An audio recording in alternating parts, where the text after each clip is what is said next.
São 8 horas em ponto, estamos ao vivo nos canais ICL Notícias, nos canais Eduardo Moreira, nos parceiros que transmitem o nosso sinal do ICL Notícias, primeira edição. Sejam todos bem-vindos, todas bem-vindas. Você que está falando de São Lourenço, Minas Gerais, Diadema, São Paulo,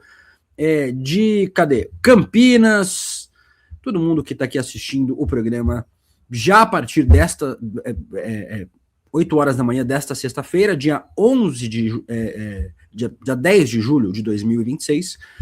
Todo mundo no Papo Legal também já está participando, São Sebastião, no litoral de São Paulo, todo mundo que já está acompanhando aqui o nosso programa. Você que está no Papo Legal, já aproveita para botar na nossa enquete, porque Vorcaro mandou monitorar o presidente de outro banco, obter informações, pressão estratégica, disputa de mercado, ou é a Polícia Federal que vai esclarecer? Nossa enquete já está disponível no Papo Legal. E hoje, o ICL Notícias, primeira edição, nesse formato especial, não é só porque é uma ponte de feriado, né? Como eu falei para vocês, nessa sexta-feira a gente tem a emenda de feriado da Revolução Constitucionalista, de 9 de julho, feriado estadual aqui em São Paulo. E como a sede do ICL fica em São Paulo, a gente não tem programação normal nesses dias. Temos ICL Notícias, primeira edição. Hoje, eu, Heloísa Vilela, Jamil Chad, Guga Noblar, nosso grande elenco. E à noite teremos Chico Sá e Laura Couto fazendo o ICL Notícias, segunda edição. Mas não é só por isso que a gente está nesse formato diferente, viu? Queria avisar vocês que vocês terão uma surpresa até o final deste mês. Vai ser surpreendente. Eu não tenho autorização, a minha chefe, eu acabei de falar com ela, não me autorizou a dar spoiler para vocês, mas vamos ter novidades aqui na tela do ICL até o final deste mês. Então fique atento, fique atenta, se inscreva no canal, comente, participe junto com a gente, porque vem novidade aí, vem novidade boa que vocês vão gostar. No programa dessa sexta-feira, a gente mostra as novas investigações da PF que mantém pressão sobre o esquema de lavagem de dinheiro e organizações criminosas. Teve operação que descobriu espionagem, o Vorcaro mandou revirar a vida do CEO do Itaú, um outro banco, um competidor do Banco Master, no mercado financeiro. O governo Lula soltou novas medidas contra propagandas de bets durante a Copa do Mundo, e o STF prevê julgar ações contra as apostas só depois da Copa. Também vamos falar sobre a guerra no Irã em meio ao sepultamento do líder Ali Khamenei. As informações vêm diretamente da nossa correspondente no Oriente Médio. Estamos começando agora mais um ICL Notícias, primeira edição. Já deixe seu like, como eu disse, já participe no Papo Legal. E hoje eu tenho o prazer de receber aqui no nosso ICL Notícias especial, nessa sexta-feira, Heloísa Vilela. Bom dia, Heloísa Vilela. Um prazer imenso estar com você em mais um programa especial, Elo. É nóis, né? Bom dia, Will. Vamos lá nessa sexta-feira aí de feriado só para São Paulo na quinta, né? Só vocês estão emendando aí, o resto do Brasil continuou do mesmo jeito, né? A semana completa, mas vamos lá, porque foi coisa, porque no fim dessa quinta-feira a Polícia Federal deu trabalho para a turma do Vorcaro, né, Will? E continuam novidades sobre o Daniel Vorcaro. O banqueiro Daniel Vorcaro, preso pelas investigações da Operação Compliance Zero, pediu que o empresário Tiago Miranda monitorasse o CEO do Banco Itaú, o Milton Malui. As informações foram obtidas pela Polícia Federal após quebra de sigilo telefônico do Tiago Miranda. O Miranda foi alvo da 10ª fase da Operação Compliance Zero para apurar indícios de ações coordenadas em redes sociais voltadas a comprometer a credibilidade e a atuação do Banco Central. Os mandatos foram cumpridos na quinta-feira, feriado aqui em São Paulo, dia 9 de julho. Na troca de mensagens, Vorcaro diz que o CEO do Itaú está lhe causando muito problema. E chega a solicitar informações sobre como Milton, com número de CPF, dados de identificação, e informações de caráter pessoal. O Milton Malui exerce esse cargo desde 2021, cargo de CEO da instituição financeira Itaú Unibanco. Elo, a gente vai vendo novas denúncias contra Daniel Vorcaro dentro do modus operandi que nós já identificamos do Vorcaro, de buscar informações sobre possíveis rivais dentro do mercado financeiro para atacar a sua credibilidade, a sua dignidade, como ele fez inclusive com jornalistas, né, Elô? Exatamente, fez com jornalistas e fez com gente do mercado financeiro. E o que o ministro André Mendonça escreveu na decisão dele, que autorizou a Polícia Federal a fazer uma batida no fim da tarde, ontem, na casa do Tiago Miranda, foi que ele vê ali contornos de organização mafiosa. Ele também diz que o método deles era de levantar informações que são ilegais, você não pode levantar esse tipo de informação sobre ninguém, e usá-las para pressionar, coagir, e também comprava determinados jornalistas para divulgar informações mentirosas a favor do Banco Master e contra o Banco Central, porque o Banco Central estava investigando para liquidar o Banco Master. Tem muitas coisas importantes nessa peça do ministro André Mendonça permitindo essa ação. Entre outras coisas, Will, a gente vê que é o seguinte, o Daniel Vorcaro conheceu o Flávio Bolsonaro por intermédio do Tiago Miranda. E foi por conta das conversas do Tiago Miranda que o Intercept trouxe à tona toda a história do Flávio Bolsonaro com o pedido de dinheiro para o Vorcaro. Agora, com essa segunda batida, a Polícia Federal vai recolher outras coisas, outro telefone, outras mensagens, outros documentos na casa do Tiago Miranda, o que pode deixar Flávio Bolsonaro em mais apuros, como se não bastasse os apuros que ele já tem que enfrentar.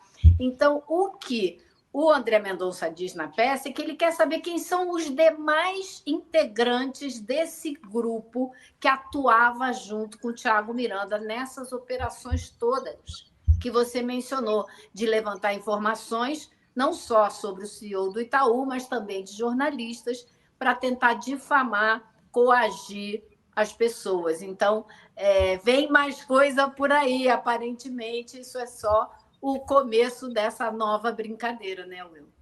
Mais coisas e mais personagens, né, Elô? O Tiago Miranda, alvo dessa operação, da 10ª fase da Operação Compliance Zero, era um personagem desconhecido dessa teia que girava em torno do Daniel Vorcaro, do presidente do Banco Master e de instituições públicas. Ele é suspeito de coordenar uma ação em redes sociais voltada a comprometer a credibilidade e a atuação do Banco Central. Investigadores apuram a possível atuação de uma organização criminosa dedicada a intimidar jornalistas, monitorar pessoas ligadas a autoridades a partir da obtenção de informações sigilosas e pessoais. O Tiago Miranda é dono da agência Miranda Comunicação e também que também é conhecida como agência MIT. Nas redes sociais, o publicitário também se apresenta como fundador do portal de notícias Léo Dias. Esse personagem já tinha aparecido na teia do Vorcaro, ligada ao jornalista conhecido popularmente por notícias de fofoca. Eu sei que fofoca pode ser notícia, né? Mas por fofocas de famosos e de celebridades. O Miranda é suspeito de contratar influenciadores para defender o Banco Master e atacar de forma coordenada o Banco Central. E o dinheiro pago para esses influenciadores, Elô, não era pouca coisa não, viu? Suspeita de que teve gente que recebeu 2 milhões de reais para poder atacar o Banco Central. Ações coordenadas, pagas pelo Daniel Vorcaro, coordenadas aí pelo Tiago Miranda. 3 pontos que eu queria destacar para você, Will. Um deles a peça do André Mendonça fala que um vereador foi abordado pela essa turma do Tiago Miranda e antes de dizer o que queriam com ele, eles fizeram o seguinte, não, você tem que primeiro assinar um contrato de confidencialidade. Aí, depois que você assina o contrato e vai receber 800 mil reais, é que a gente vai te dizer o que você tem que fazer. Como eles já sabiam que era tudo um absurdo e fora da lei, ilegal, que eles estavam pedindo, então eles pediam primeiro a assinatura do contrato de confidencialidade. Outra coisa que eu achei muito curiosa é que o André Mendonça diz com todas as letras que essa ação de ontem da Polícia Federal, o pedido da Polícia Federal e a autorização que ele deu para esse mandado de busca e apreensão foi ensejado, palavras do André Mendonça, ensejado, ou seja, aconteceu por conta de matérias que foram publicadas na imprensa por aquele site Fatos Online, que foi justamente a matéria sobre a denúncia da devassa na vida da Malu Gaspar, né? E essa outra matéria mostrando que existia um grupo de pessoas contratadas para difamar o Banco Central e enaltecer o Banco Master. Então, assim, a imprensa conseguiu provas que vinham dos celulares, da extração que a Polícia Federal fez nos celulares do Vorcaro e fez a matéria. E aí, depois que a imprensa fez a matéria, é que a Polícia Federal se deu conta de que isso era um crime ou de que existia esse crime e que precisava também, então, tornar o Thiago Miranda um investigado. É muito curioso essa ordem dos fatores, né, Will? Mas a gente sabe que muitas vezes a imprensa consegue informações que acabam pressionando autoridades a tomar atitudes. Eu não sei se é exatamente esse o caso, mas a ordem dos fatores me chamou muita atenção. E você já mencionou os 2 milhões, que é uma soma que a gente não consegue nem imaginar. Eu queria saber também o que acontece com as pessoas que foram compradas por esse sistema, porque você tem que, né, prender, denunciar, investigar o corruptor. Mas os que se deixaram corromper, os que se venderam para publicar informações, matérias, entre muitas aspas, né, fazendo o serviço sujo que eles pagaram para fazer. Acho que tem que pegar em todo mundo, né? Eu também acho, Elô. Só avisando o nosso chat que está chegando agora, muita gente perguntando por que a gente está no formato especial, como eu falei no começo do programa, e a gente avisou ontem, na quarta-feira, durante a programação, a gente tem feriado aqui em São Paulo, feriado da Revolução Constitucionalista, no dia 9 de julho. Então a gente está fazendo o ICL Notícias especial. Hoje a programação tem só o ICLN1 e o ICLN2, eu e a Elô hoje cedo, à noite o Chico Sá e a Laura Couto trazendo as informações. A nossa programação volta normalmente a partir de segunda-feira, por isso estamos fazendo um programa especial nesta sexta-feira, dia 10 de julho de 2026. Elô, eu queria ressaltar esse ponto que você acaba de trazer sobre os influenciadores, porque é um modus operandi do Daniel Vorcaro, que nesse caso a gente acaba vendo repetido. Talvez a gente veja novas revelações que deem mais detalhes sobre esse modus operandi. Eram 2 caminhos, o de comprar as pessoas, ele tentou comprar a Malu Gaspar, tentou comprar outros jornalistas, para que esses jornalistas defendessem o interesse do Banco Master, atacassem o Banco Central, atacassem os adversários do Banco Master no mercado financeiro, ao mesmo tempo, quando isso não era mais possível, quando as pessoas não se vendiam, e como a gente falou, muitos influenciadores se venderam, teve gente que realmente se vendeu ao Daniel Vorcaro. Ele passava para a segunda parte da estratégia, que era ameaçar as pessoas, como a gente tem essas revelações agora desta quinta-feira, de que isso aconteceria contra o presidente do Itaú, né, o CEO do Itaú, um adversário no mercado financeiro do Banco Master. Então era esse caminho, né, Elô? Ou você comprava ou você ameaçava. Você tentava colocar no bolso. Se a pessoa não aceitasse, aí você dizia que ia quebrar os dentes da pessoa, como ele fez, por exemplo, com jornalistas da grande imprensa, Elô. Eu queria até destacar, porque a gente sempre fala da devassa que eles fizeram na vida da Malu Gaspar e como tentaram de tudo para dobrá-la, pensaram até em contratar por uma fortuna para ver se ela parava de investigar o Banco Master, mas também queria ressaltar que a peça do André Mendonça fala da Consuelo Diegues, da revista Piauí, que também foi procurada por esse grupo do Daniel Vorcaro para fazer com que ela retirasse do ar uma matéria que tinha feito. E ela se recusou e disse a ele que procurasse, mandasse aí pelas vias oficiais para a revista Piauí o motivo da reclamação dele para a revista julgar, se fosse o caso, fazer uma retratação. E isso nunca foi feito, porque, claro, a matéria estava correta. Então, assim, não foi só a Malu Gaspar, foram vários outros jornalistas que também foram alvos, mas a Polícia Federal e o ministro André Mendonça querem investigar essa maneira de funcionar que eles dizem que tem contornos de máfia. Para mim não tem contorno nenhum, é o contorno, é o recheio, é tudo junto, né? Que nem aquele desenho de colorir, você faz só um em volta, não, colore dentro também, porque está tudo junto, né? É literalmente o modus operandi, né? Não é nem parecido, é você ou comprar ou você ameaçar as pessoas, é como faz a receita clássica das máfias ao redor do mundo. Elô, falando sobre Banco Master, sobre Daniel Vorcaro, eu vou mudar de assunto falando sobre um amigo do Daniel Vorcaro, que voltou a causar polêmica nas redes sociais. O Eduardo Bolsonaro, o ex-deputado federal Eduardo Bolsonaro, atualmente vivendo foragido da justiça nos Estados Unidos, onde constantemente conspira contra o Brasil, partiu para cima de quem, Elô? De um deputado do PT, de um deputado do PSOL, de uma deputada do PCdoB? Não, Elô. Partiu para cima do Zé Trovão, deputado do PL de Santa Catarina, mesmo partido do Eduardo Bolsonaro. O Eduardo chamou o Zé Trovão de bosta e o acusou de agir contra Jair Bolsonaro. A reação aconteceu depois que o Zé Trovão disse, numa participação em um podcast, que o Jair Bolsonaro errou ao não admitir a derrota nas eleições de 2022, quando perdeu no segundo turno para o presidente Lula.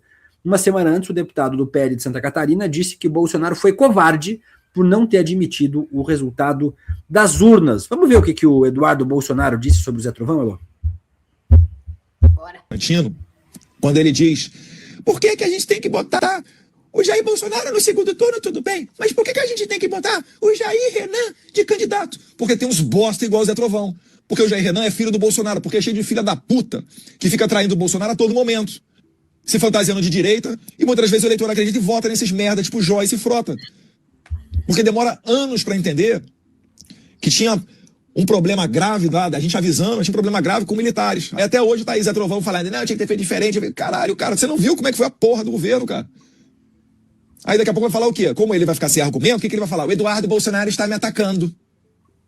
Se continuar falando merda, eu tenho mais coisa pra falar de Zé Trovão, mas eu vou ficar quieto aqui, em nome da possibilidade de pacificação. Desculpem meus palavrões, mas hoje subiu a cabeça. Hoje, como é que não sobe a cabeça? Né? Eu achei duas coisas interessantes, Elô, aí nesse vídeo. A primeira delas é que ele vai dizer que está me atacando. Eduardo, literalmente você está chamando o deputado federal de bosta, você está atacando o deputado federal. Então não é nem vai dizer, você está fazendo isso neste exato momento. E um outro ponto importante é o Demore, nosso Leandro Demore querido, sempre fala aqui, Elô, que o bolsonarismo tem a tendência de resolver o conflito pelo conflito.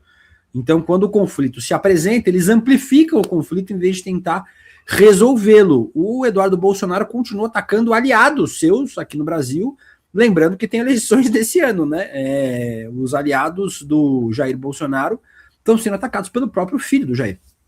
Você vê eles não contentes de começarem a se isolar dos antigos aliados do Centrão, PP, Republicanos, União, agora estão tentando arranjar confusão e alijar aliados do próprio PL. É uma maravilha, né?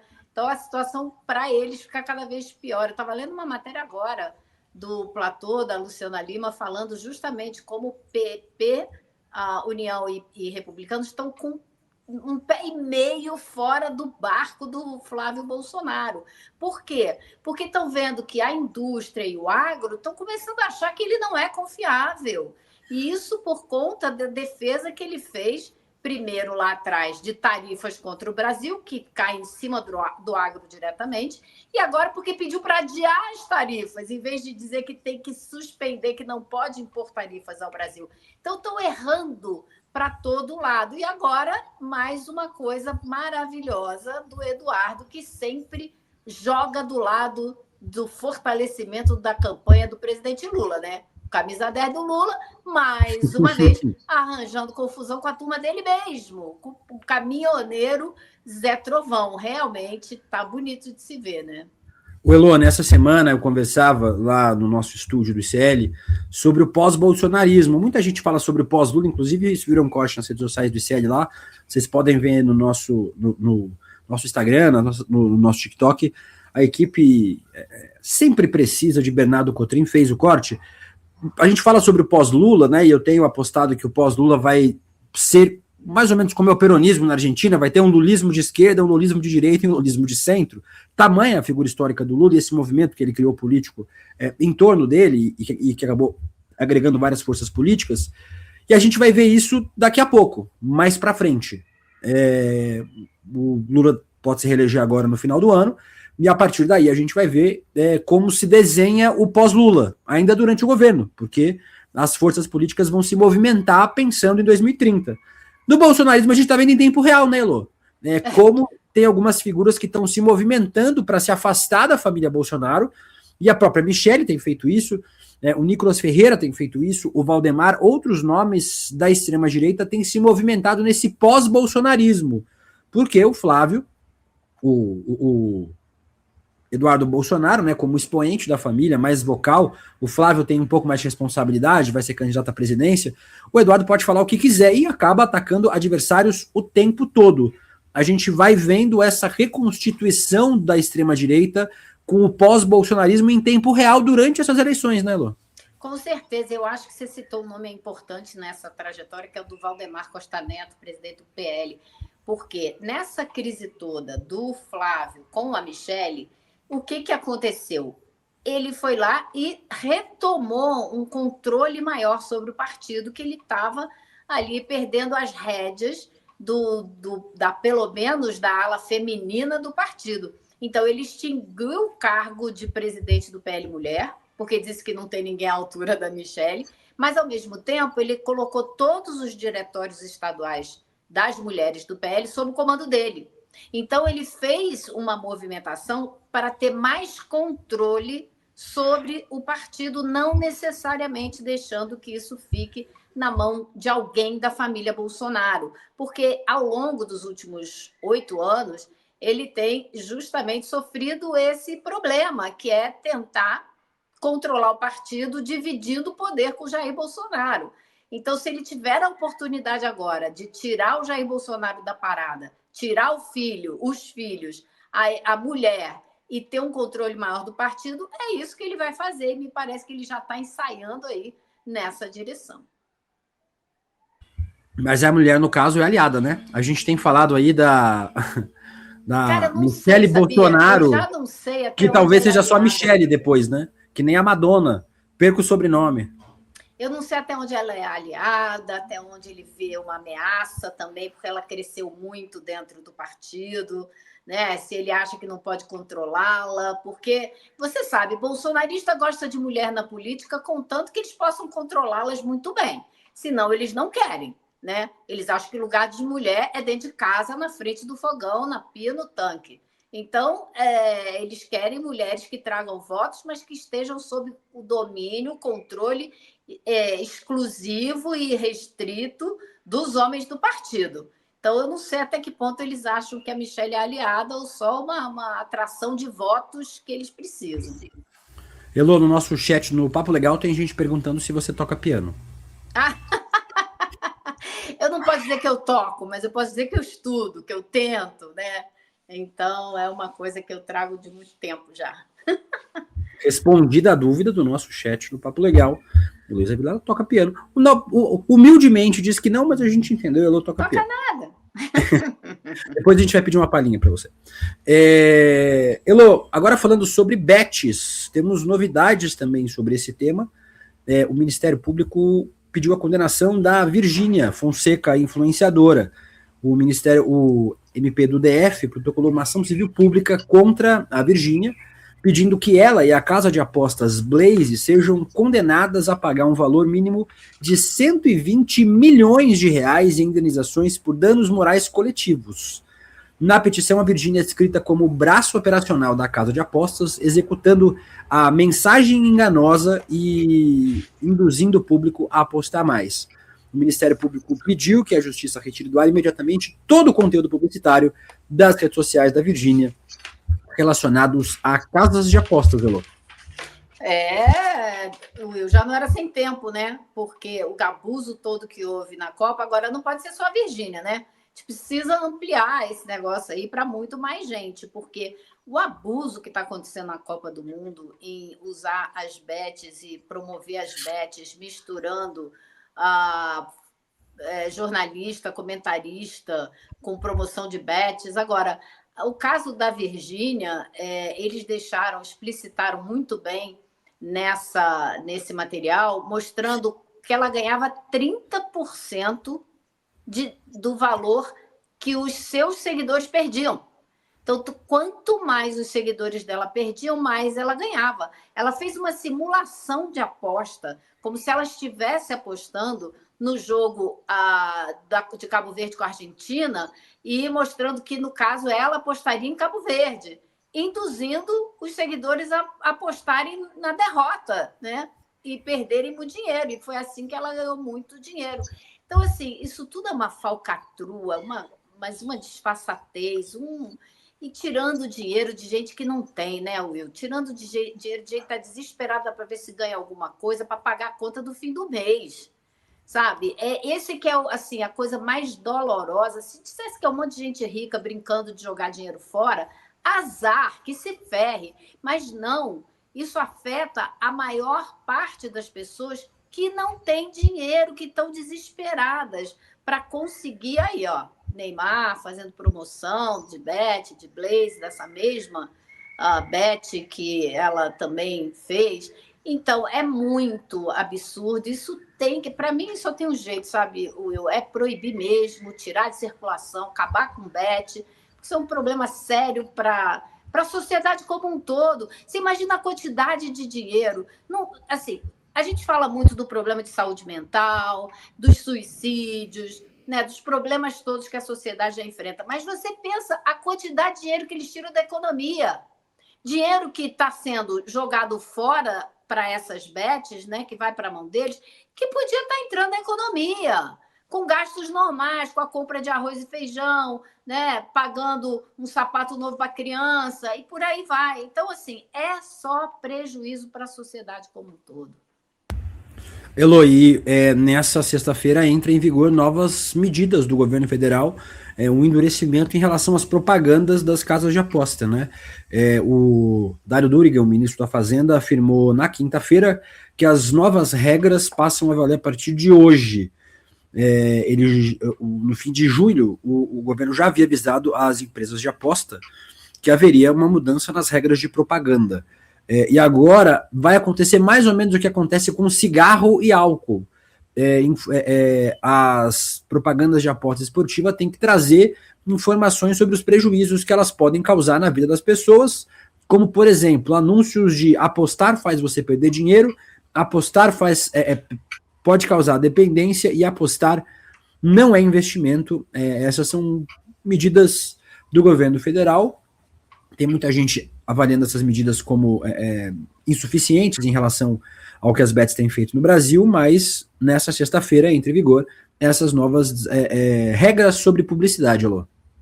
Tem um pouquinho mais de coisa, por exemplo, proibir que apresentadores e comentaristas façam o que foi feito durante a Copa, né? Que é o comentarista dizer, olha, a chance de você...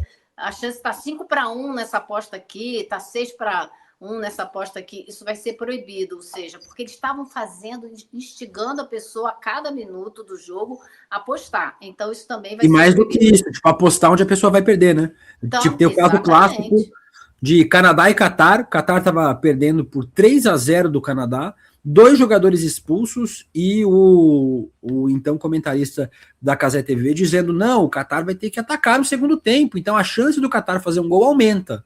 O placar terminou 6-0 para o Canadá, então quem apostou num gol do Catar perdeu dinheiro. Exatamente, então isso também vai ser proibido. Agora, são medidas que dão um certo aperto? São paliativas? São. Eu não me lembro de ninguém parar de fumar porque o maço de cigarro traz uma foto de um cadáver, sabe? Não foi por isso que diminuiu o uso de cigarro. Diminuiu por conta de outras medidas. Você não poder fumar em uma série de lugares fechados, ser proibido o cigarro em vários ambientes. Antigamente, a gente entrava em qualquer lugar e todo mundo fumava dentro do restaurante, professor fumava em sala de aula, você saía de noite, você voltava para casa fedendo a cinzeiro, né? Eu lembro muito bem disso. Então, essas medidas foram coibindo e criando uma consciência. Então, foi muita campanha a respeito do câncer, que o cigarro provoca câncer. Mas até muita gente que fuma ainda hoje, né? Então, essas medidas são paliativas. Repito, que no caso do Brasil, como em alguns outros países, a saída é proibir de vez. Não pode ter bet, ponto, acabou, porque isso não traz nada, nenhum benefício para a sociedade, só prejuízo. Elo, a gente tem o vídeo do ministro Dário Durigan fazendo o anúncio dessas novas regras. Vamos assistir o anúncio do ministro. Sairão 2 atos normativos novos do governo uma portaria do Ministério da Fazenda e uma portaria conjunta entre o Ministério da Fazenda e o Ministério da Justiça, estabelecendo novas regras para publicidades de apostas, publicidade de bets. A primeira dessas medidas é uma portaria do Ministério da Fazenda que vai trazer, após toda a publicidade de bets, ou junto com toda a publicidade de bets, uma advertência em nome do Ministério da Fazenda. As advertências, portanto, que devem constar das peças publicitárias regulares, serão as seguintes. Ministério da Fazenda adverte: apostar faz você perder dinheiro. A segunda, Ministério da Fazenda adverte: apostar pode causar dependência. E a terceira, Ministério da Fazenda adverte: aposta não é investimento. A segunda medida é uma portaria conjunta do Ministério da Fazenda minha, com o ministro Wellington, do Ministério da Justiça, em que a gente faz restrições.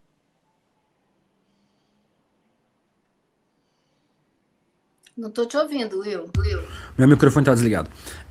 Tá aí, a gente ouviu na voz do ministro Dário Durigan as medidas que eu e Elô já falamos aqui sobre as empresas de aposta.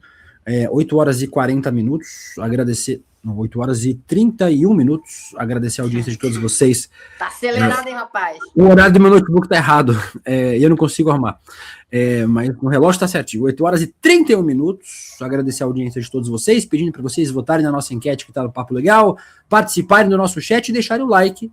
A gente tá no YouTube, né? Então, para empurrar a nossa audiência, a gente precisa da sua curtida. Curte o vídeo, comenta, ajuda a gente a chegar a mais gente nesse ICL Notícias especial do feriado da Revolução Constitucionalista de São Paulo, 9 de julho, por isso, nesse formato diferente, nessa sexta-feira, né, programação com N1 e N2, eu e Elô hoje cedo, Chico Sá e a Laura Couto à tarde. A Helga vai me falar, a nossa diretora aqui, um beijo para a Helga, que horas é o N2 hoje à tarde, para você acompanhar, junto com a Laura e com o Chico Sá. Elô, temos mais uma notícia nesse bloco, falando sobre Jorginho Melo, 5h30 da tarde, N2 com Laura Couto e Chico Sá. Temos mais uma notícia sobre o Jorginho Melo atacando indígenas. O governador de Santa Catarina, Jorginho Melo, do PL, xingou a cacica Antônia Chocleng dentro do próprio território indígena. Ela rebateu com uma frase que resume o respeito que faltou do político. Disse que jamais entraria na casa dele dando ordens. O caso expõe o desrespeito de autoridades com povos originários. E a gente vai ver agora como foi o ataque e como é que a cacica, Antônia Chocleng, reagiu. Vamos assistir.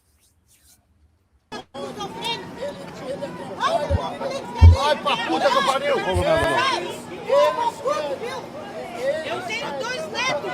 Tem 45 minutos dando a volta ali. Não vou encerrar nada. Vocês arrumaram o negócio? Vamos lá. Viu? É nós que sofremos aqui. Então, para deixar claro também, governador, as obras com o acordo da comunidade indígena estão acontecendo, né? E sim, nós nunca tivemos numa fase tão boa. Estamos cumprindo os indígenas porque ninguém cumpriu. Estamos ajudando, fazendo as obras, fazendo as casas, fazendo tudo que foi combinado. Pois nós estamos honrando todo o nosso compromisso. Então está tudo certo. Eu vim aqui fazer uma visita da barragem, ver como é que está a obra. Nós estamos reformando a barragem, pagando tudo aquilo que foi feito para os indígenas. Então está tudo certo, está tudo sob controle. Show, governador, muito obrigado, tá? Mas escuta, tudo sob controle. E a pouco que nós precisamos aqui. Você não quer ir a merda? Eu sou cacique, respeita Eu com isso, Eu sou cacique. eu vim aqui filmar, a senhora não se atravessa. O desrespeito do Jorginho Melo, a gente já tem, Elô, uma dificuldade, inclusive no campo progressista, de falar sobre os temas dos povos originários, né? Os avanços, até em governos progressistas, são avanços discretos em alguns casos, em relação às necessidades de, por exemplo, os indígenas terem sua terra confirmada, a posse da sua terra, né, suas reservas demarcadas e ter um pouco de segurança jurídica. Até nos governos progressistas, esse tema avança com certa dificuldade. Nos governos fascistas da extrema-direita, Elô, aí é que o negócio descamba mesmo. Não dá para esperar nada de diferente desse ser beócio, que é o Jorginho Melo, governador de Santa Catarina, talvez uma das figuras mais nefastas desse bolsonarismo, com um destaque impressionante, tendo a sua capacidade cognitiva e tendo sua capacidade de gestão política. Por mais que a gente não espere absolutamente nada do Jorginho Melo, ainda assim o vídeo choca, né? Pelo baixo nível, pela falta de capacidade mínima de diálogo, o desrespeito com uma senhora que, além de ser cacica, representante do povo originário, que é o povo que é daquela terra ali, ou seja, ele foi na casa alheia, como ela bem disse, e tratou-a com esse desrespeito, mas ainda por cima, além de ser uma autoridade da comunidade indígena, ela é uma senhora avó de 2 netos, como você ouviu ali no vídeo. E outra coisa que me choca nesse vídeo também é o comportamento da imprensa que estava o entrevistando. Só pode ser uma imprensa comprada pelo Jorginho Melo, porque fizeram de conta que nada aconteceu e continuaram fazendo a entrevista para falar do que ele queria falar. Não fizeram uma pergunta a respeito do comportamento dele, da grosseria, da falta de educação que ele tinha acabado de cometer. Trataram como se nada tivesse acontecido. É uma coisa assim realmente impressionante. Eu fiquei chocada com as duas coisas. Uhum. E é uma liderança política, né? Uma liderança do povo Xocleng, a cacica que a gente viu no vídeo, Antônia Xocleng, sendo atacada pelo Jorginho Melo. E aí, Elô, são camadas, né? É um ataque contra uma mulher, o ataque é contra uma mulher indígena que está ali, ao que parece, não xingou o governador, não atacou o governador pessoalmente, estava questionando, como qualquer cidadão tem direito de fazer, questionar autoridades e ouvir a resposta adequada da autoridade de forma educada, sem ataques pessoais, sem ofensas, que é o que o Jorginho Melo fez nesse vídeo. Claro, seria grave contra qualquer cidadão? Seria, mas há camadas adicionais aí, por ser uma mulher indígena, né? Nesse caso, uma liderança Xocleng em Santa Catarina.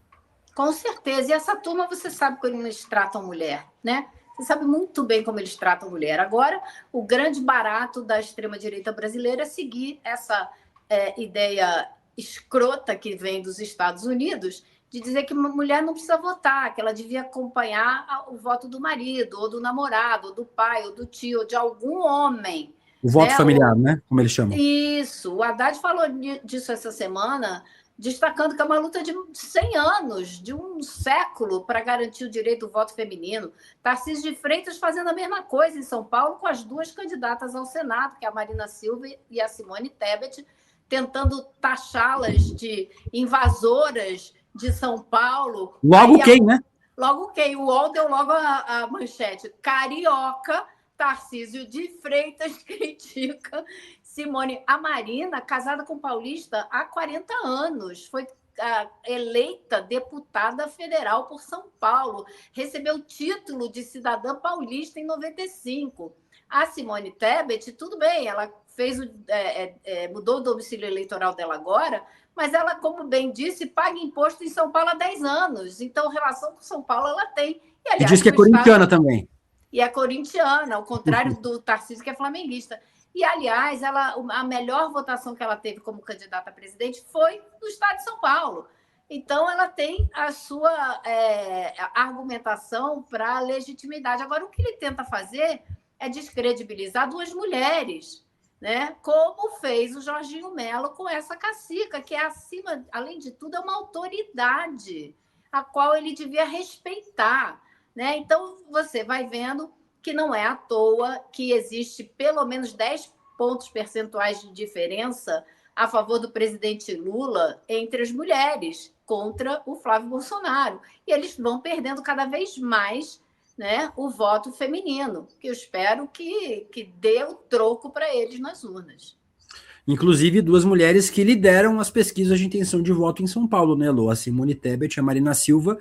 A gente está cedo para falar sobre pesquisa do Senado, né? Tem muita água para passar embaixo dessa ponte, mas as 2, nesse momento, lideram as pesquisas. Tem mais recall eleitoral, né? Ambas foram candidatas a presidente da República, mas as 2 estão liderando numa eleição que era dada como perdida. O Eduardo Bolsonaro estava eleito senador em São Paulo sem discussão. O debate era quem ia ficar com a segunda vaga, se ia ser o Derrite, se ia ser o André do Prado, presidente da Assembleia Legislativa de São Paulo, mas parece que o jogo voltou a ser jogado. Um jogo que era difícil demais para o campo progressista, com a Marina e a Simone Tebet aí fazendo a disputa em São Paulo. Sim, então, existe chance real delas duas serem eleitas. Quem vem em terceiro lugar é o Ricardo Salles, que está muito pertinho ali da Tebet, né? Na verdade, é quase um empate técnico, mas ainda tem muita água para rolar debaixo da ponte. O presidente Lula terá um palanque forte em São Paulo, e até mesmo a campanha do Haddad está entusiasmada, porque se você olhar as pesquisas, né, por mais que o Tarcísio esteja bem na frente, se você pegar os 3 candidatos que vêm depois do Haddad, que são todos de esquerda, e somar a votação que eles têm, ele quase encosta no Tarcísio. Então, esse cálculo também está sendo feito pela campanha do Haddad. Então, você tem aí um candidato que tem história em São Paulo, que tem história nacional, porque foi um grande ministro da Educação e agora foi ministro da Economia, e 2 senadoras que foram ministras, que foram candidatos a presidente. Então, é claro, o Tarcísio está desesperado, tentando detonar as duas e tentando também se afastar ao máximo do Flávio. Apesar de ser o coordenador da campanha do Flávio em São Paulo, ele está tentando ter toda a distância possível. O Flávio estava sonhando que o Tarcísio ganhasse em primeiro turno, para do primeiro para o segundo ele poder mergulhar na campanha. Não sei se isso vai acontecer, não. Por enquanto, as pesquisas mostram que ele está longe Longe não, mas ele está com 43%. Então, não tem nenhuma garantia que ele ganhe no primeiro turno. Agradecendo a todo mundo que está comentando no Papo Legal, aqui no nosso chat. Muito obrigado pela participação de vocês. ICL Notícias hoje em formato especial. Eu, Heloísa Vilela, e daqui a pouco nossos convidados para debater mais temas importantes do Brasil e do mundo nessa sexta-feira, emenda de feriado aqui em São Paulo. Muito obrigado a todo mundo que está acompanhando aqui o nosso programa nessa sexta-feira. Elô, falamos sobre Jorginho Melo, sobre Tarcísio. Você falou do Flávio Bolsonaro. E por falar em bolsonarismo, o ICL está prestes a lançar um documentário especial sobre esta figura, Heloísa. O senador costuma se apresentar como a face moderada do bolsonarismo, mas uma investigação do ICL revela uma história bem diferente. Nos últimos meses, até aliados mais próximos do Flávio, conhecido como Flavinho Desmaio, começaram a se afastar. O que está por trás dessa mudança? A resposta você vai conferir no nosso novo documentário Flávio Bolsonaro, a verdadeira história do filho 01. Além das apurações da Juliana Dalpiva, do Igor Melo e outros jornalistas do ICL, o documentário traz depoimentos de pessoas que não são inimigas não, Elô, que eram muito próximas ao Flávio Bolsonaro e ao bolsonarismo, mas que romperam com a família. A estreia vai acontecer no dia 23 de julho, quinta-feira, 8 horas da noite, uma transmissão gratuita, ao vivo, com mediação de Eduardo Moreira. E a gente vai ter aí você assistindo junto com a gente esse documentário inédito, mais uma baita investigação da nossa equipe do ICL, Igor Melo e Juliana Dalpiva. Já o Igor vai estar com a gente, inclusive. E você só tem uma missão, só tem uma coisa para fazer. É se inscrever no link icln1.com.br para garantir o seu ingresso. E aí, dia 23, falta tempo, né? 13 dias. O que dá para fazer em 13 dias? Tanta coisa. A gente vai acabar esquecendo. Você se inscreve e vai receber a notificação de que o vídeo, de que o filme vai começar, ou você pode também apontar a câmera para o QR Code que está na sua tela, em que cantinho que está? Embaixo do Elô ali, ó. Embaixo do Elô, ali, ó. Do lado do Elô, está o QR Code para você apontar o seu celular, se você estiver assistindo na TV, e poder se inscrever. icln1.com.br, Elô. Para ninguém ficar na dúvida quem é Flávio Bolsonaro. Né? Para quem ainda não sabe, então aqui aparecerão outros tantos e muitos detalhes de um personagem sobre o qual a gente ainda vai ouvir muito, falar muito, né, Will? Porque como a gente começou esse programa hoje levantando a história do Thiago Miranda, que agora foi alvo e é um investigado, né, da Polícia Federal, ainda vai vir mais coisa por aí. Flávio Bolsonaro ainda vai ter que aguentar um rojão danado até o fim dessa campanha, e agora com esse doc especial do ICL, rapaz, promete, né? E fora as tretas antigas, né, Lô? Vamos lembrar que o Flávio tem aí uma capivara longuíssima para responder. Vai começar a responder agora nesse próximo período, e certamente muita dessa capivara está aí no nosso documentário Flávio Bolsonaro, a verdadeira história do Filho 01, icln1.com.br. Se inscreva para participar deste momento histórico do ICL. Já temos Jamil Chad para conversar com a gente? Galera, temos Jamil Chad, nosso querido Jamil Chad? Temos Jamil Chad. Bom dia, Jamil. Tudo bem com você? Muito calor na Suíça? Bom dia, querido William. Bom dia, querido Elô. Olha, 36 graus hoje, mas hoje está fresquinho. 36 está fresquinho. O que me desespera, ô Jamil, é saber que esse calor vai vir para o Brasil. Em algum momento, nesse ano, esse calor vai vir para cá. Esse é meu desespero. Mas, por enquanto, eu vou aproveitando o friozinho aqui. William, tem um outro desespero daqui. É que ele não vai embora. É que o ano que vem ele vai estar aqui de novo. Então, tem uma adaptação europeia muito dramática acontecendo, com muita gente discutindo, afinal de contas, o que é isso. Tivemos aí o mês mais quente na França, mais quente na Alemanha, mortes, as centenas, basicamente, milhares, na verdade, só na Alemanha 5.000 mortes extras por conta do calor. Então, é uma adaptação muito importante que está acontecendo na Europa. Perdão pelo desvio aqui do assunto. Não, tá. Excelente, amigo. Importante. Um tema importante que a gente debateu aqui no ICL, inclusive, falando sobre o Super-Uninha, um tema muito atual, mas vamos falar sobre o impasse das negociações entre Brasil e Estados Unidos. As negociações para impedir a aplicação do tarifaço de 25% atravessam um momento de impasse. A leitura dos negociadores é que há frustração dos dois lados. Os Estados Unidos esperavam que o Brasil oferecesse mais contrapartidas para bloquear o tarifaço, como, por exemplo, abertura de mercado e concessões para empresas dos Estados Unidos. Já o Brasil reclama da falta de uma pauta concreta de negociações com a Casa Branca. E no meio dessa equação toda ainda tem a família Bolsonaro empenhada em participar dessa negociação, mas de olho, claro, nas eleições de 2026. Não querem que Lula tire proveito de uma eventual taxação, reforçando o discurso de soberania nacional e proteção do PIX. E tem uma poesia do Paulo Leminski que eu gosto muito, Jamil, que Também gosto. Eu nunca cometo o mesmo erro uma vez. Já cometo 1, 2, 3, 4, até o erro aprender que só o erro tem vez. Parece que a família Bolsonaro também gosta do Paulo Leminski e vai errando os mesmos erros. De novo, Jamil Chad. Meu amigo, eu tô por ver um Bolsonaro declamando uma poesia do Paulo, entendeu? Eu tô para ver isso acontecer ainda na vida, mas como tudo é possível, de repente. Mas é verdade, é exatamente isso. E vamos colocar aqui num contexto essa negociação toda. Existem 2 tarifas que podem entrar em vigor contra o Brasil. Uma de 25%, e aí é por conta de uma investigação especificamente contra o Brasil, e uma de 12,5%, é uma investigação contra o mundo todo. Na verdade, é uma investigação artificial, é uma investigação só para justificar a criação dessa tarifa de 12,5%. Essa tarifa de 12,5% o governo brasileiro dá como perdida, não só por conta do Brasil, mas porque ela vai ser uma tarifa aplicada ao mundo inteiro. Então, essa de 12,5%, dificilmente a gente escapa. Aonde está o foco justamente do governo e das negociações? Na tarifa de 25%.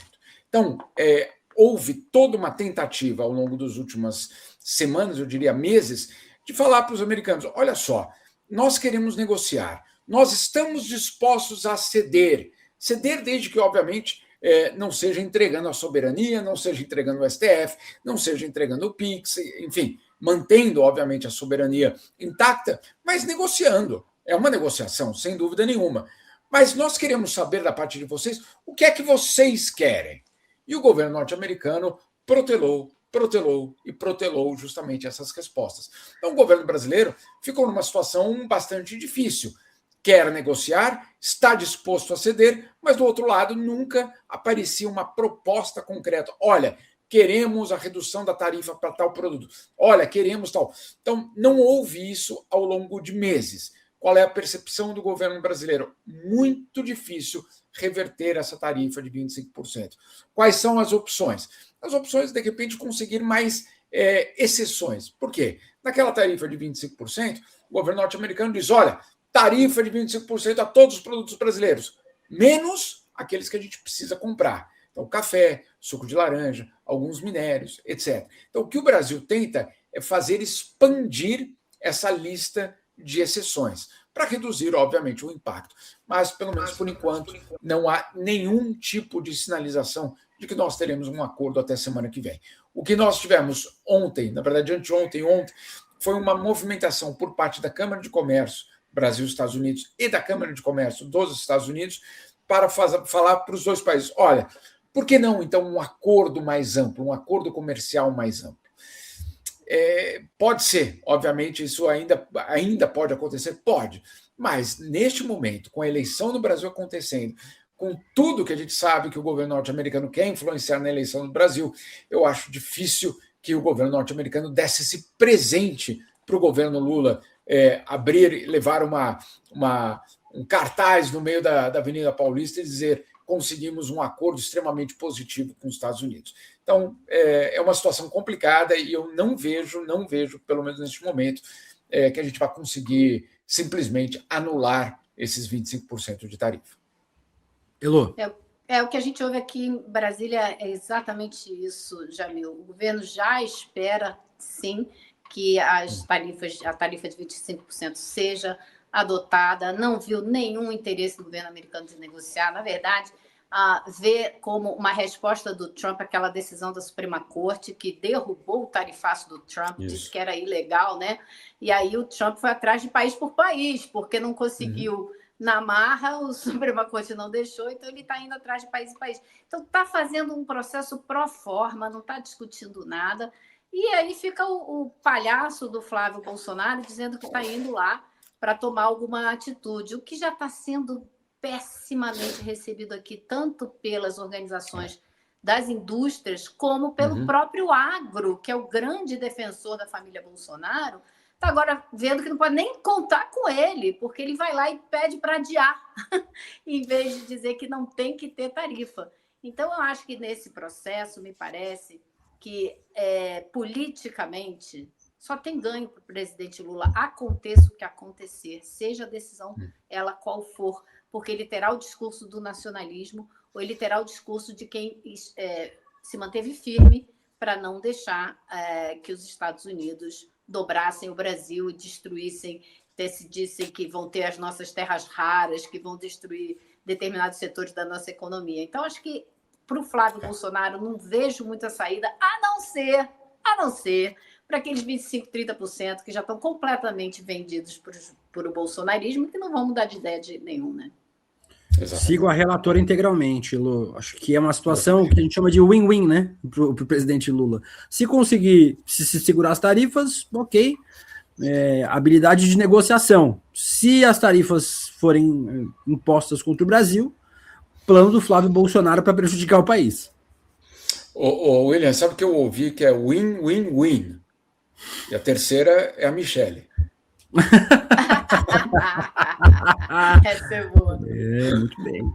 Ainda o pessoal não perdoa, cara. O pessoal não perdoa. Mas, enfim. O Guga Noblar diz que a internet não perdoa. Daqui a pouco temos Guga Noblar, inclusive, aqui com a gente.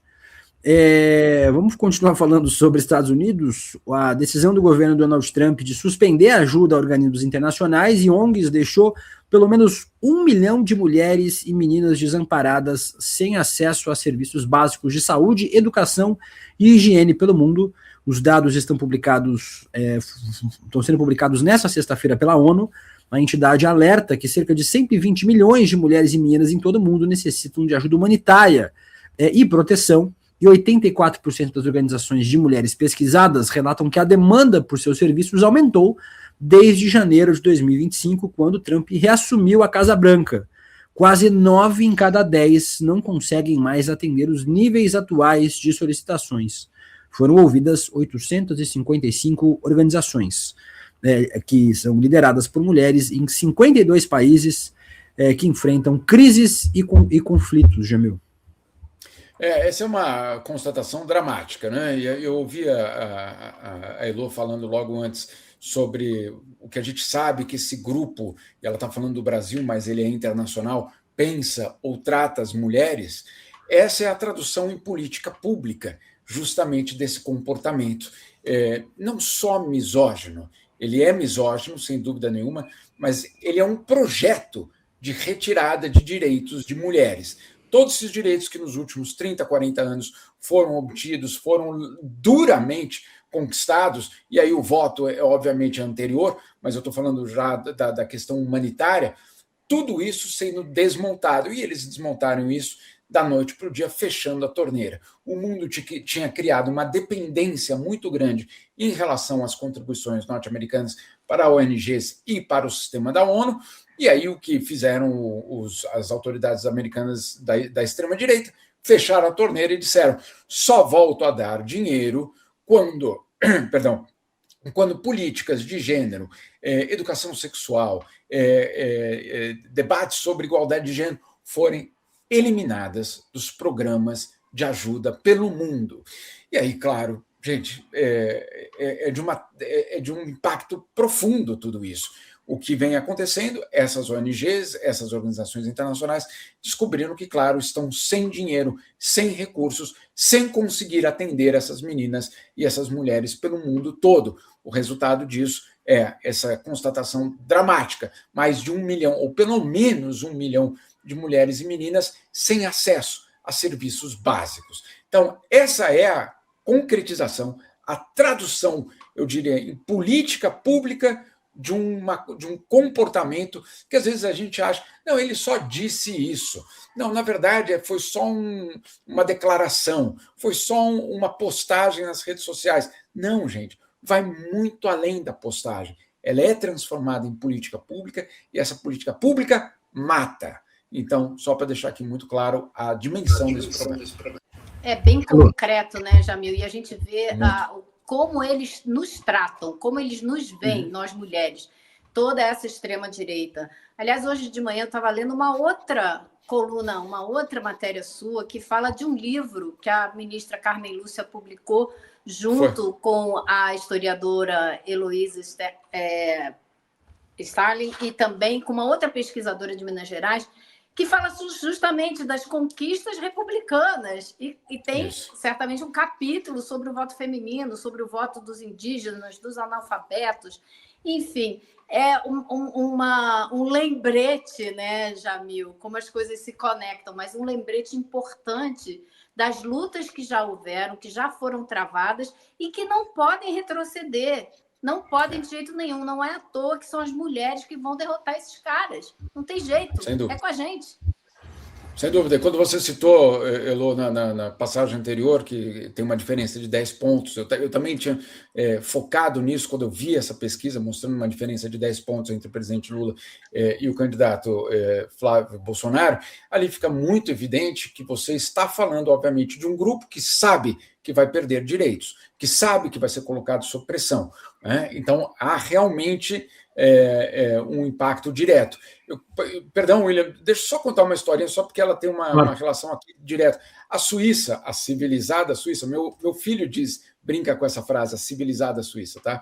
Então, a civilizada Suíça foi o último país europeu a permitir o voto feminino. Na década de 70, não de 1800, de 1970. É inacreditável. E aí, outro dia, eu fui numa exposição, Elô, porque, olha só, o voto feminino foi autorizado na Suíça a partir de um referendo. Foi colocado a consulta popular se as mulheres deveriam ou não deveriam ter direito a voto. Só que, claro, a consulta popular dos homens, né? Porque, claro, as mulheres não podiam votar.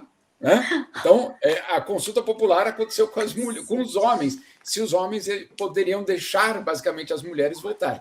E aí tinha a campanha do sim e a campanha do não. Tá? Então, cartazes espalhados pelas cidades aqui da Suíça. O cartaz do sim era o óbvio, elas fazem parte vocês fazem parte da sociedade, é o óbvio, é só o óbvio. Nós estamos, basicamente, 100 anos atrasados em relação ao resto do mundo, etc, etc.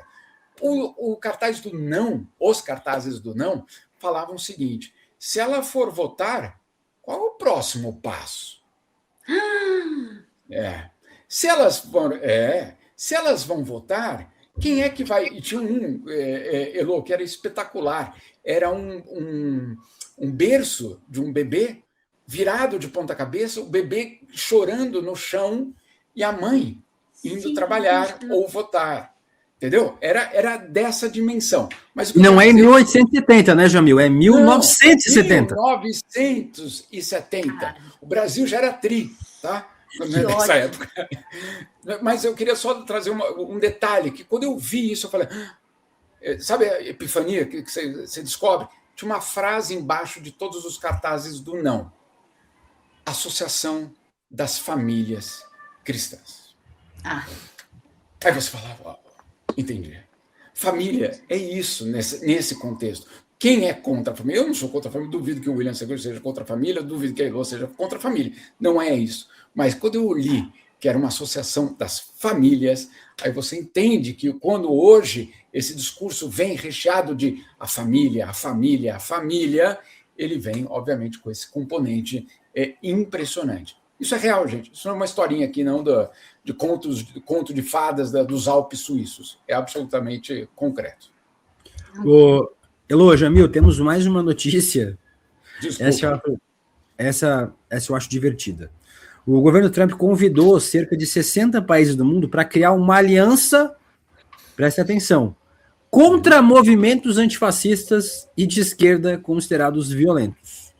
Sob a bandeira do combate ao terrorismo e à violência política, o Trump, tá, gente? Combate à violência política. Que é a criação de uma coalizão internacional. Oficialmente, a Casa Branca fala em combater o ressurgimento do terrorismo político e os países convidados incluem o hemisfério ocidental, a Europa e a Ásia. Elô, eu sempre acho legal essa história de eu sou antifascista. Isso. Porque você está assumindo publicamente que você é fascista. Sim. Não, essa de qualquer maneira, é a denominação que o Trump quer contra as organizações antifascistas, assumindo publicamente que é fascista. Isso porque você é sofisticado, você faz essa leitura toda, mas eu acho que a leitura rasteira e básica mostra que ele é contra qualquer pessoa pensar de maneira diferente da dele, que é o princípio básico da democracia, você poder discutir ideias diferentes. Então, você vai criminalizar quem tem pensamento de esquerda. Simples assim. Foi isso que eu entendi, né, Jamil? Foi exatamente isso. E, na verdade, isso aí a gente coloca num contexto de uma luta, de uma reatualização ou de uma atualização da estratégia de combate ao terrorismo nos Estados Unidos. Isso foi um documento que Donald Trump publicou em maio e que diz que o terrorismo não está mais no Oriente Médio, que não é o problema mais o jihadismo. Até existe, vamos continuar lutando contra isso, etc., mas que o foco são dois. Os dois principais focos são o narcotráfico na América Latina, esse é um terrorismo que a gente precisa ficar de olho, e dois, esses movimentos políticos que estão nos questionando. Então, o movimento Antifa já foi decretado como um movimento terrorista doméstico nos Estados Unidos. Existe a perspectiva de que eles proponham nessa cúpula, na semana que vem, que todos esses 60 países também considerem o movimento Antifa como um grupo terrorista, o que obviamente tem um impacto muito grande. Mas aí você vai lá ler o que é a definição desses grupos, William, é aí que começa a ficar muito estranho essa história. Porque, por exemplo, se você é de um movimento anti-americano, cuidado, porque você também pode, eventualmente, ser colocado nesse pacote de grupos terroristas.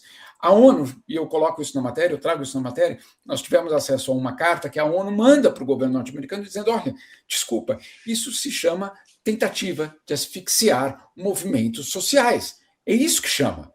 O que vocês estão fazendo, não sou eu que estou dizendo, não é a minha interpretação. É a interpretação da própria ONU num documento oficial enviado à Casa Branca, dizendo o que vocês estão fazendo é uma tentativa de asfixiar movimentos sociais legítimos da democracia. Então, vamos ficar de olho, porque, obviamente, é algo muito preocupante. Principalmente porque agora, na comemoração dos 250 anos da existência dos Estados Unidos, na semana passada, Donald Trump fez um discurso e o ponto central, o auge do discurso, foi a missão que ele se dá basicamente, de combater o comunismo. Então, olha só, no seu aniversário de 250 anos, essa é a tua missão? É impressionante. E aí a gente precisa ligar com esse documento de maio, que é a nova estratégia de combate ao terrorismo nos Estados Unidos, que fala dos movimentos sociais e de todo esse pacote que nós estamos vendo. Quem vai ser convidado? Eles estão fazendo um mistério absoluto. Mas, olha, a Polícia Federal não está sabendo de nada, porque se é um convite para lidar cooperação no combate ao terrorismo, a Polícia Federal devia estar sabendo no Brasil. A Polícia Federal não está sabendo, o Palácio do Planalto não está sabendo. Nós ainda estamos aguardando o Itamaraty dizer se, de fato, houve algum tipo de convite. Mas, pelo menos por enquanto, nem o Palácio do Planalto, nem a Polícia Federal estavam sabendo de qualquer tipo de convite. Eu posso já adiantar para vocês, Milei estará presente. Nós não temos nenhuma dúvida. Ele provavelmente vai ganhar o crachá de funcionário do mês de novo, mas aí é uma outra história. Bukele deve estar lá também, mas é apavorante porque os Estados Unidos se dão direito de combater qualquer pessoa que eles julguem que faça parte de grupos terroristas em qualquer lugar do mundo. Então, se eles considerarem que um brasileiro que está morando ali em São Paulo é um terrorista porque tem uma atividade política de esquerda, eles se dão o direito de ir lá e pegar a pessoa e prender e levar embora. Então, é esse o grau de absurdo, né, e de perigo que a gente pode estar enfrentando, Will.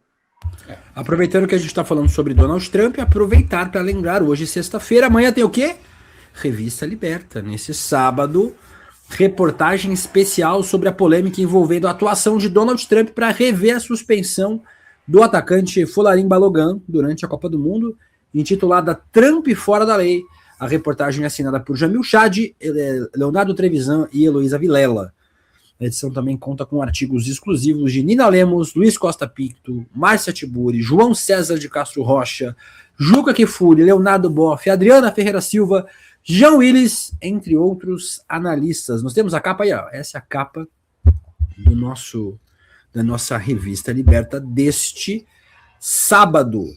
Você pode assinar a revista Liberta em icl.com.br/revista para receber todas as edições. Sábado, acesso a todas elas, reportagens exclusivas que você não lê em nenhum outro lugar, só na nossa revista Liberta. Tem spoiler da reportagem, Heloísa Vilela e Jamil Chad? Eu quero, na verdade, dar o spoiler de uma outra reportagem, que também está na revista, que é a primeira matéria que vai sair, nossa agora, sobre essa viagem que eu fiz para a Islândia agora. E é uma matéria mostrando que os islandeses olham para o lado, encontram uma certa Groenlândia ali do lado e dizem, e se nós formos os próximos? E aí o que existe na Islândia neste momento é uma tentativa de fazer uma espécie de concertação e aderir à União Europeia. Por quê? Porque neste momento, como eles me disseram lá, eles estão flutuando no Atlântico Norte, aquela ilha pequena de 400 mil habitantes, indefesa, diante, obviamente, de um Donald Trump que nos últimos meses, William, olha que curioso, ficou confundindo Groenlândia, Islândia, Islândia, Groenlândia, Groenlândia, Islândia. A gente não sabe e ninguém sabe se ele simplesmente não sabe a diferença ou se ele está pensando em outra coisa. Ou se aquela, sabe, o subconsciente que ele leu em algum documento interno da CIA ou do Pentágono, que, olha, o próximo passo deveria ser Islândia, etc., Então, a Islândia vai realizar, eu vou contar isso tudo com todos esses detalhes, vai realizar agora em agosto. Mesmo, Jamil, para já ir plantando também a semente. Também acho. Eles também acham, Elô, eles também acham que você não confunde várias vezes o nome do teu país com o país que ele quer invadir de graça. Porque mesmo se você confundir, você vai lá e pede desculpa. Olha, não era sobre a Islândia que eu estava falando. Eu estava falando só sobre Groenlândia, mas eu não sei a diferença, eu não estudei geografia, etc. Né? Você fala qualquer coisa. Né? Mas os islandeses estão com essa pulga atrás da orelha, a pulga é gigantesca, né? E eles estão muito preocupados. Então, agora, em agosto, vai acontecer um referendo na Islândia para decidir se a população quer ou não aderir à União Europeia. Mas eu vou contar isso tudo a partir de um lugar absolutamente mágico. Eu não vou antecipar aqui, o lugar é realmente mágico, vão ter que ler lá na matéria. E na segunda-feira, Jamil Chad estará no ICL Notícias, primeira edição, também para falar sobre esse assunto com a gente. Então, aguardem Jamil Chad com a gente na segunda-feira no ICL N1. Jamil, fala. Que eu posso... Fala, desculpa. Não fala para você, a única coisa que eu posso te adiantar dessa matéria que eu contribuí para a revista essa semana é que eu fui buscar lá atrás, fim dos anos 80, começo dos anos 90, a origem desse Trump que a gente está vendo hoje, como ele sempre foi fora da lei, quando ele ainda era apenas um empresário da construção civil. Então, eu trouxe um pouco desse histórico para juntar com o que a gente conhece dele hoje. Você está dizendo que ninguém muda, Elo, é isso? Muda, eu me mudei dos Estados Unidos para o Brasil. Tá verdade. É verdade. O cara tem origem, viu? Tem história para contar. Elo, Jamil, você que está assistindo o programa com a gente, 9 horas e 10 minutos de ICL Notícias, primeira edição, formato diferente hoje, ICL Notícias especial por conta do feriado aqui em São Paulo. Vamos falar sobre Gaza. O ativista humanitário Mohamed Al-Wahid, de 57 anos, morreu em um ataque aéreo de Israel enquanto estava num táxi. Al-Wahid estava em deslocamento para se encontrar com milhares de palestinos para assistir num telão improvisado o jogo entre Egito e Argentina pelas oitavas de final da Copa do Mundo. Ele era diretor do Comitê Egípcio em Gaza e tinha organizado encontros públicos para que os torcedores pudessem assistir os jogos do Egito na Copa do Mundo em Gaza. Israel confirmou o ataque, mas admitiu que o Al-Wahid não era alvo e que o míssil tinha como missão matar um terrorista da ala militar do Hamas. Mesmo com a morte de Al-Wahid, os organizadores mantiveram o evento como uma forma de homenageá-lo, Jamil. Essa é mais uma daquelas histórias dramáticas, tristes, e que dão muita razão ao técnico do Egito quando ele diz: se você não se emociona e não se sente afetado pelo que está acontecendo em Gaza, você já perdeu uma parte da tua humanidade. Não pode ser que nós estamos relatando tudo isso e que não existe nenhum tipo de, eu diria, comoção, nenhum tipo de mobilização. Eu acho que realmente esse é mais um capítulo. Eu quero só contar aqui, porque nós temos lá em Gaza, William, um colega, um fotógrafo palestino, Mohamed Ahmed, que eu converso toda semana com ele. As fotos, esses vídeos são todos dele, ele nos manda sempre com muita atenção, com muito, eu diria, carinho, mas também com muita preocupação de que Gaza não desapareça. Essas são as imagens do Ahmed.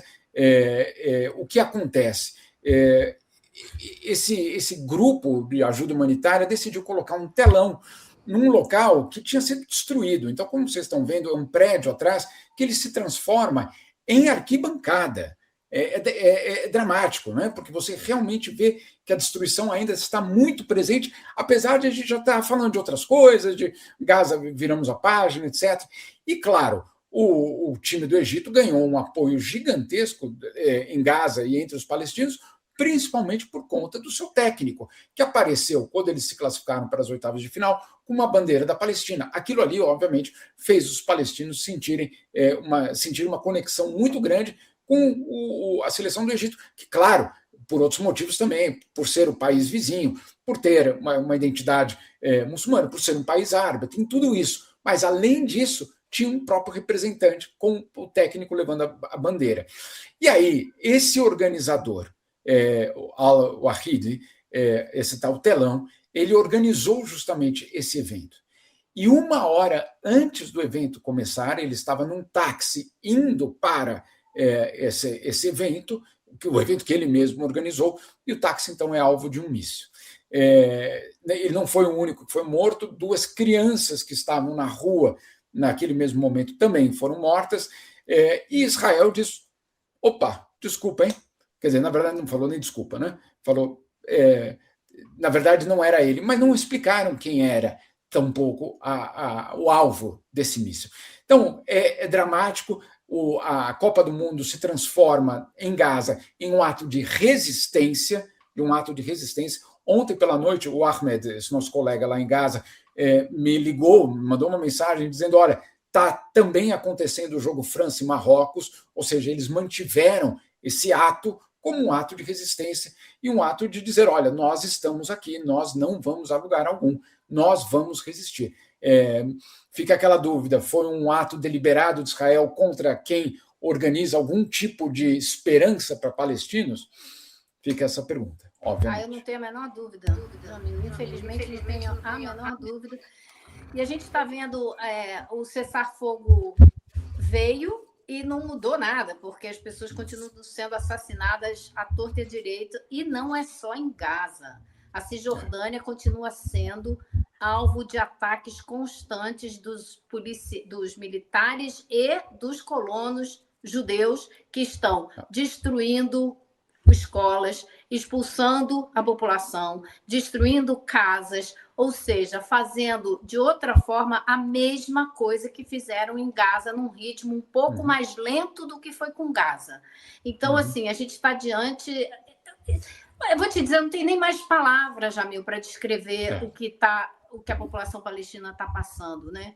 Assim, é enojante, revoltante, e a gente vê o mundo olhando, financiando, permitindo que isso continue acontecendo. Isso que para mim é o pior de tudo isso. E Israel mergulhando cada vez mais numa situação inacreditável de um fascismo, de um nazismo, né, fazendo com a população de Gaza o que foi feito com os judeus na Segunda Guerra Mundial, com a maior tranquilidade, como se não fosse nada demais, assassinando crianças assim a queima-roupa, brincando de tiro ao alvo com a população palestina. Então, assim, é abjeto, é nojento o que está acontecendo com a população palestina.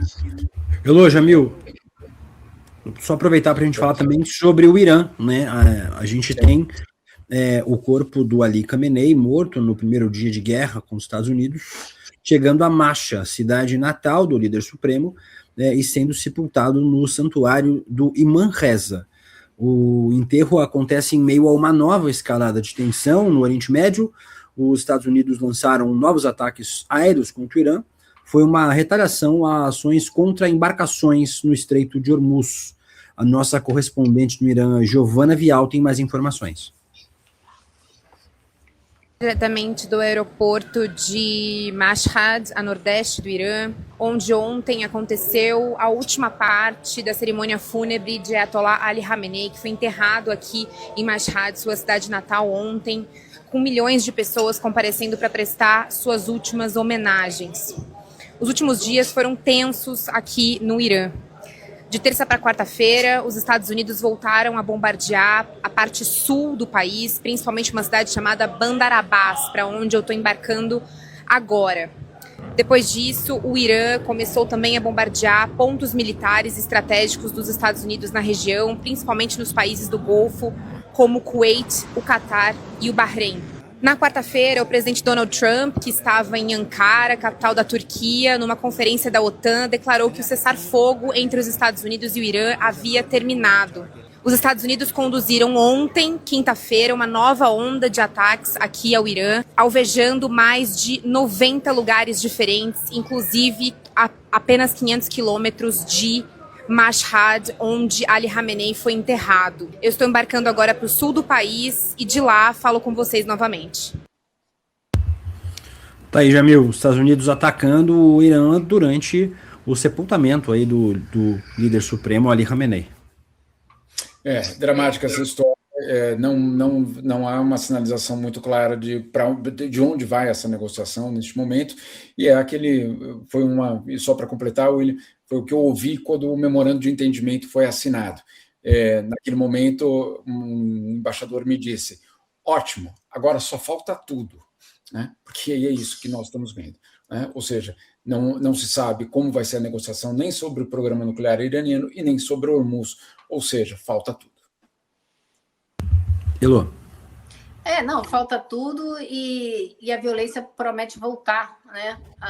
Não acaba. Então, tá difícil de ver uma luz aí no fim do túnel para colocar um fim a essa agressão. A gente viu que o Trump, o Wall Street Journal deu uma matéria hoje dizendo que o Trump ficou sabendo pelo Serviço de Inteligência de Israel que ele era alvo de um projeto de ataque, de atentado à vida dele. Ele até saiu da Turquia num avião mais velho da Casa Branca e trocou de avião de novo depois, já acho que na Grã-Bretanha, levou a sério o alerta de Israel, que a gente nunca sabe, né, se a gente pode levar tão a sério assim, ou se eles estão manipulando o Trump, que me parece uma pessoa até muito fácil de manipular, porque ele é muito... ele reage de maneira muito irracional a tudo, né?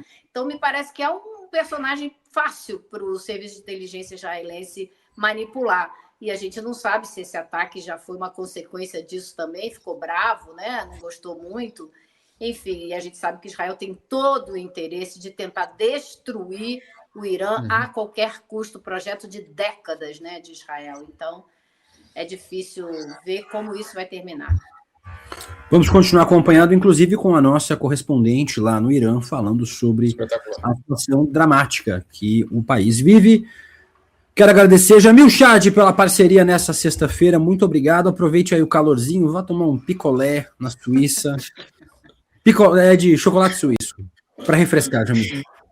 Pode deixar. A outra piada aqui é que as geleiras finalmente vão servir para refrescar, porque, de fato, os suíços estão indo para as montanhas agora no verão, Elo, justamente porque realmente você perde aí 10 graus, né, subindo a montanha. Então, as estações de esqui agora se transformando em estações de refresco, uma espécie de Petrópolis, Teresópolis, né, que a gente tem aí no Brasil também. Curioso tudo isso. Só para completar a questão da morte, ou a tentativa de morte de Donald Trump por parte do Irã, o que eu ouvi aqui, Elô, é que existe também uma tentativa, no caso de Israel, de mostrar ao governo norte-americano de que nós, israelenses, ainda somos muito relevantes para vocês e que vocês precisam do Mossad para serem informados.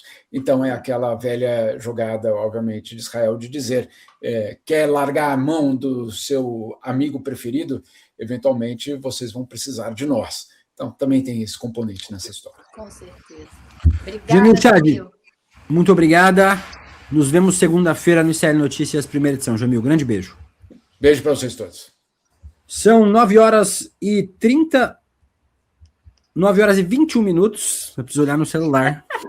Não consigo arrumar no meu notebook, cara. Não tem jeito. Vamos chamar ele, meu parceiro de todos os dias de Rolê ICL, Guga Noblar. Bom dia, Guguinha. Tudo bem com você? Elô e De Luca, estou muito bem acompanhado hoje. Adoro vocês. Eu tô até uma camisa. Tá vendo? Eu tô arrumado. Só falta fazer a barba. E olha, não adianta adiantar em 10 minutos o programa. Não vem com pauzinho para sair. Aqui não é o rolê, não é bagunçado. Mas vamos lá. Meu relógio tá errado aqui no computador, Guga, felizmente. Mas eu tô olhando pelo celular. André Uzeda tá controlando meu tempo aqui também. Vamos falar sobre greve dos caminhoneiros, Guga. Lideranças de um grupo de caminhoneiros ameaçam paralisar as estradas do país se a medida provisória 1343, conhecida como MP do frete, perder a validade no Senado. Essa medida provisória busca restringir a atuação de empresas que não cumprem o piso do frete da categoria, estipulado em R$5.000 para viagens longas. Inspirada nas regras da lei do devedor contumaz, a proposta impede que empresas com grande volume de multas contratem serviços de transporte. Os caminhoneiros estão concentrando esforços para pressionar o presidente do Senado, Davi Alcolumbre, já que a medida foi aprovada em junho na Câmara. Você conversou com algumas dessas lideranças dos caminhoneiros, Guga. Vamos assistir e depois eu quero que você comente para a gente. Será com certeza responsabilizado se a MP caducar e isso trazer uma condição de paralisação nacional do transporte rodoviário de cargas. Guga. Esse é o Patrola. A gente só mostrou um trechinho. A gente deve ter outras coisas. Não sei se deu tilt no vídeo, mas ali ele diz que tem que responsabilizar quem? O presidente do Senado, o Davi Alcolumbre. Como disse há pouco o De Luca. Porque essa é uma MP, uma medida provisória que vai caducar, ela tem 120 dias para ser aprovada e virar de fato lei, e passou já, como você falou, na Câmara, com facilidade, inclusive, e passaria com facilidade no Senado. Mas quem resolveu travar? Davi Alcolumbre, que está travando tudo. Escala 6 por 1, só depois da eleição. PEC da segurança, só depois da eleição. Redução de combustível, essa guerra do Trump contra o Irã, só depois da eleição. E também agora querendo deixar caducar, pelo jeito, essa questão dessa medida provisória que acabou criando um meio de se fiscalizar de fato o frete mínimo, o preço mínimo que você tem que pagar para o frete. E quando você citou ali o salário mínimo de R$5.000, é para quem é contratado e tem, de fato, é CLT, tem carteira. Agora, 30% de tudo que circula no país é por meio de caminhoneiros autônomos. É uma grande fatia. E esses são os que precisam, de fato, de uma fiscalização para valer, para que tenha um piso mínimo no frete deles. E esse cálculo é feito a partir de quanto você vai andar, de quanto está o diesel no dia. Então, é difícil dizer qual é exatamente o valor. É um valor que varia. Você tem até na Agência Nacional do Transporte uma calculadora para fazer esse cálculo. Agora, é um meio de você dar dignidade, de você ter um mínimo, de você ajudar uma categoria que estava prestes a entrar em greve por conta do aumento do diesel, causado pelo Trump lá na guerra com o Irã. E aí o governo veio com essa solução que foi acordada com a oposição. Tanto que o relator na Câmara foi quem? Zé Trovão, da oposição, que se uniu ao governo. Então, na última terça estava Randolph, que é o líder do governo no Senado, estava o pessoal da oposição junto com ele, estavam lá 42 representantes dos caminhoneiros, presidente de associação, sindicato, etc., tentando, claro, que esse tema fosse, enfim, votado pelo plenário do Senado e nada. Até agora. Ô, Guga, você sabe que essa semana eu ouvi aqui em Brasília gente que conversa com o Alcolumbre dizendo que ele estava chateadinho de ser tratado como inimigo do povo. Mas se ele não quer ser tratado como inimigo do povo, não se coloque contra as pautas do povo, né? Essa história do frete, o presidente Lula andou dando umas estocadas no Alcolumbre, né? Ele foi na Bahia e fazer uma das entregas, acho que foi dia 2 de junho agora, e tinha um menino de 13 anos que queria, não sei se a gente vai mostrar esse vídeo, a gente tem ele aí, mas acho que não, né? E tinha um menino de 13 anos querendo tirar foto com ele, aí ele chamou o menino no palco, aí quando o menino foi, ele fez um monte de perguntas e no final perguntou, e seus pais trabalham? Trabalham. Seu pai faz o quê? Meu pai é caminhoneiro.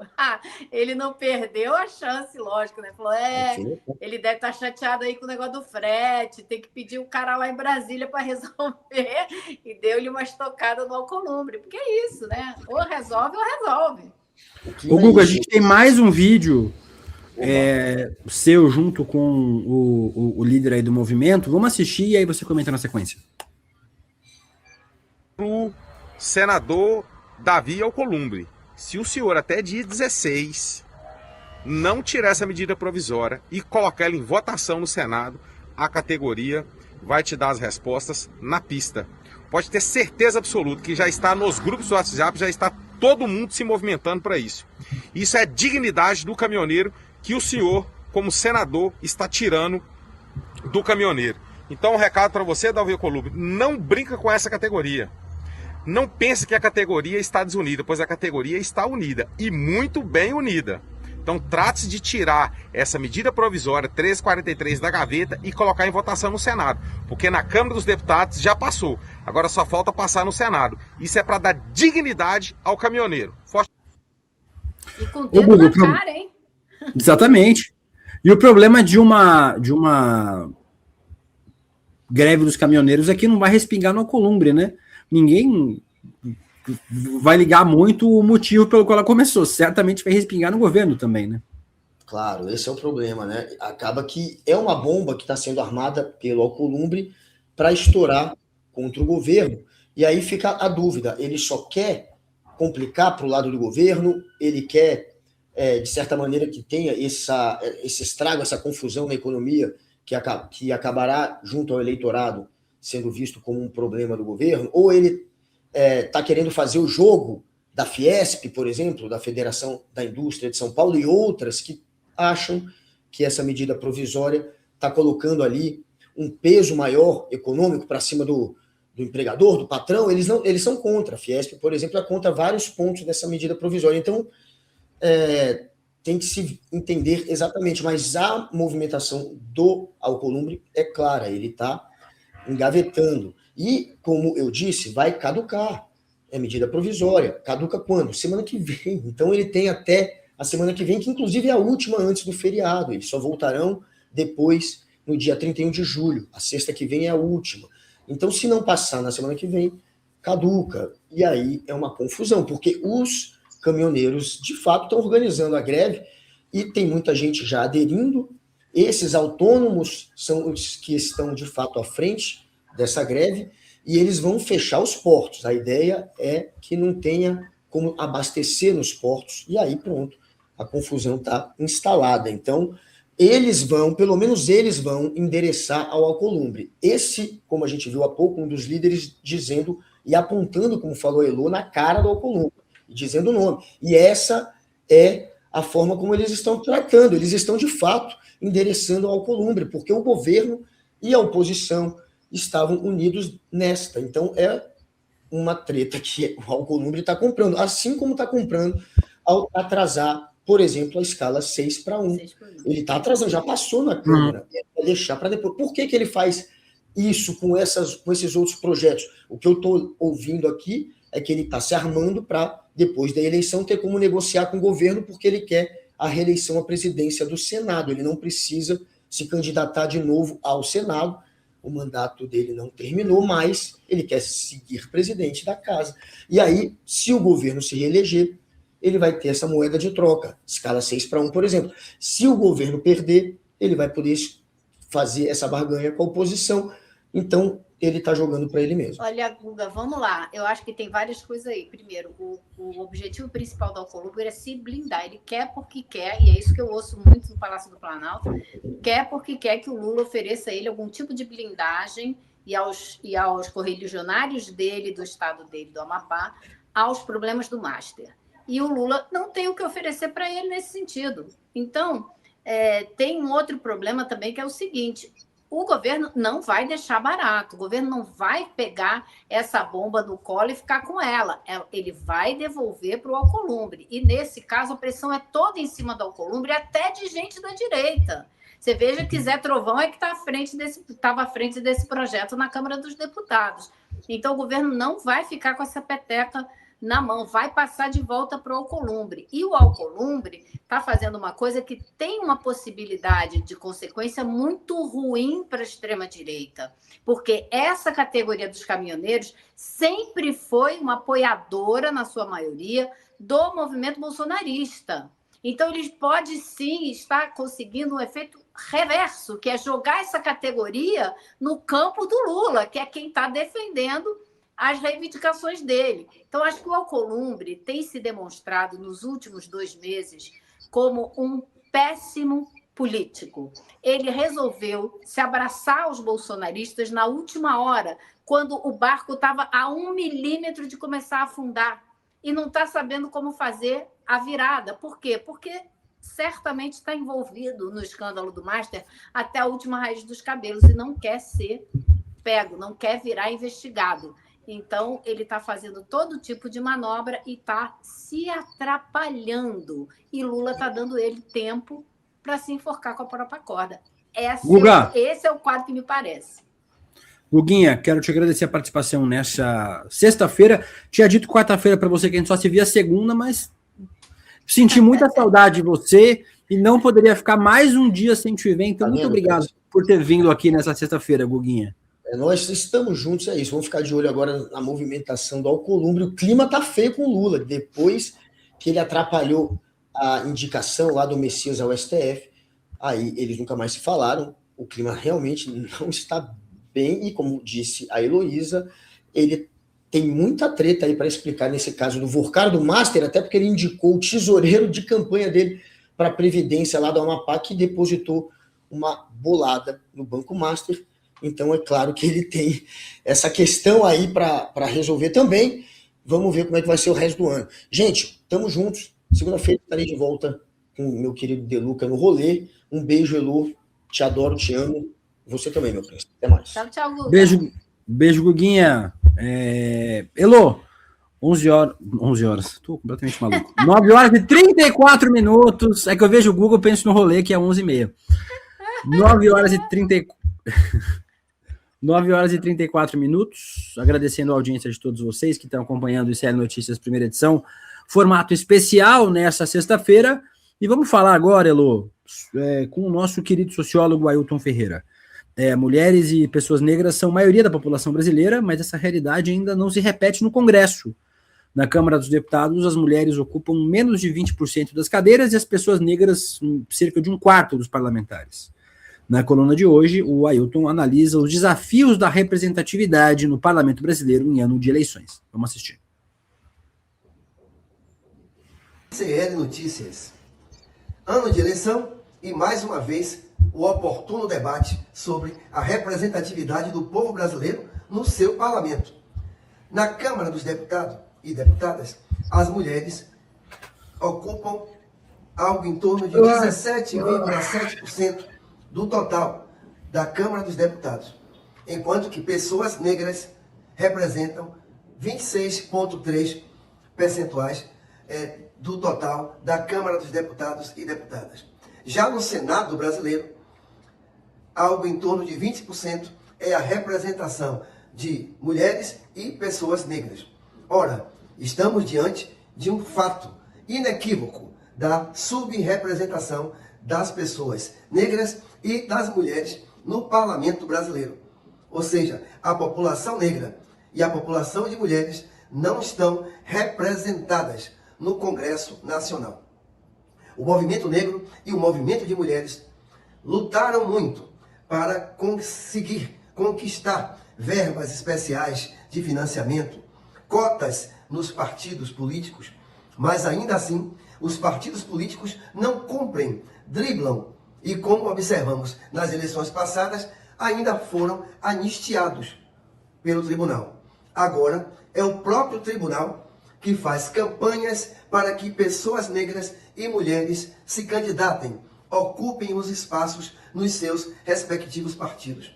Mas como o Brasil não é para amadores nem amadoras, eis que os grandes partidos brasileiros estão tentando mais uma vez driblar a legislação que prevê cotas de financiamento para mulheres e para pessoas negras. Então, ano eleitoral, estamos diante de um novo desafio e novas lutas serão necessárias para que, minimamente, ainda com a lei que existe, as mulheres e as pessoas negras possam ter a representatividade respeitada no Congresso Nacional e que os partidos políticos não usem de artifícios para elegerem sempre os ricos e os brancos que ocupam as direções partidárias.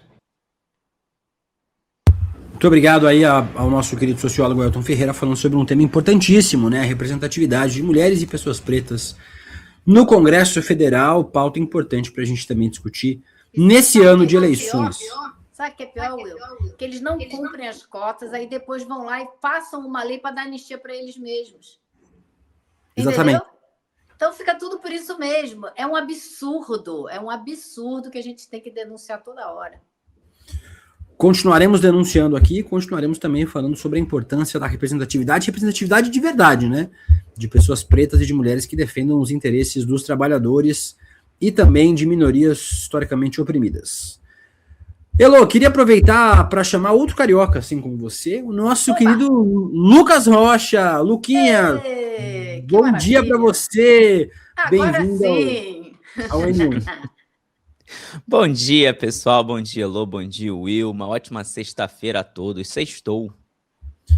Lucas, vamos falar sobre um morto-vivo. O Aécio Neves. Como assim? O presidente nacional do PSDB. Essa notícia, gente, não é de 2015, tá? 2013, é de 2026. Aécio Neves, presidente nacional do PSDB, anunciou que não será o candidato à presidência da República e afirmou que o partido também não terá candidato próprio ao Palácio do Planalto. Não sobrou muita gente também, né? Que o pessoal choque! do PSDB, então. William, estou gag de la gag com essa notícia, né? É impressionante. 2026, Aécio Neves estava com o nome na disputa, apoiado, inclusive, pelo Ciro Gomes, que vai ser o candidato do PSDB ao governo do Ceará. Pois é, outra figura aí que tá aí pelas últimas na política. Mas é interessante, inclusive, a gente pensar que o PSDB quase fechou as portas esse ano, né? Ele quase encerrou, tinha sido até aprovada uma fusão que acabou não saindo, né? Porque o Aécio não deixou se fundir e quis manter a legenda viva. Então, agora, em uma entrevista aí ao Estado de São Paulo, ele disse que não vai ser candidato à presidência, porque realmente todo mundo estava muito animado com essa possibilidade, né? E falou, inclusive, que ainda discute a possibilidade de ser candidato ao Senado. Ele que foi eleito deputado na última eleição por Minas Gerais, não fez uma votação tão expressiva assim para poder almejar uma candidatura ao Senado, mas continua aí esse sonho dele. Outra coisa que o Aécio falou é que ele não deve apoiar nem o Flávio Bolsonaro, nem o Lula num eventual segundo turno, mantendo aí uma posição de neutralidade. E olha só que coisa engraçada que o Aécio falou. Ele diz temer que o Brasil esteja prestes a viver a eleição mais fratricida da história recente e que o país vai continuar dividido. Agora, é muito curioso, né? Porque foi o Aécio que abriu, de certa maneira, as portas para a extrema-direita ganhar espaço na política brasileira, quando em 2014 não reconheceu a derrota eleitoral. Então, agora ele está muito preocupado com uma eleição que vai ser acirrada, com um país dividido. Na época em que ele estava ali no auge da sua carreira política, que poderia construir um caminho de pacificação política, ele não fez isso. E agora está aí falando pelos cotovelos nos jornais, né? Só realmente o Estadão e a Folha para querer ouvir o Aécio Neves nessa altura do campeonato.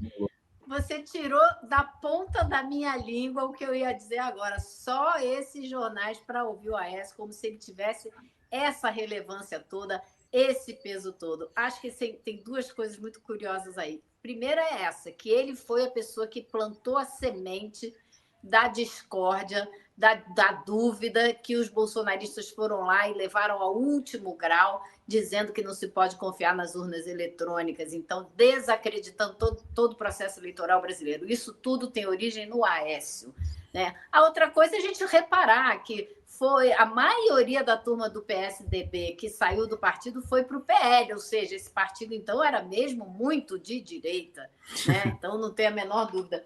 E a outra coisa é que ele está junto com o Ciro Nogueira, ou com o Ciro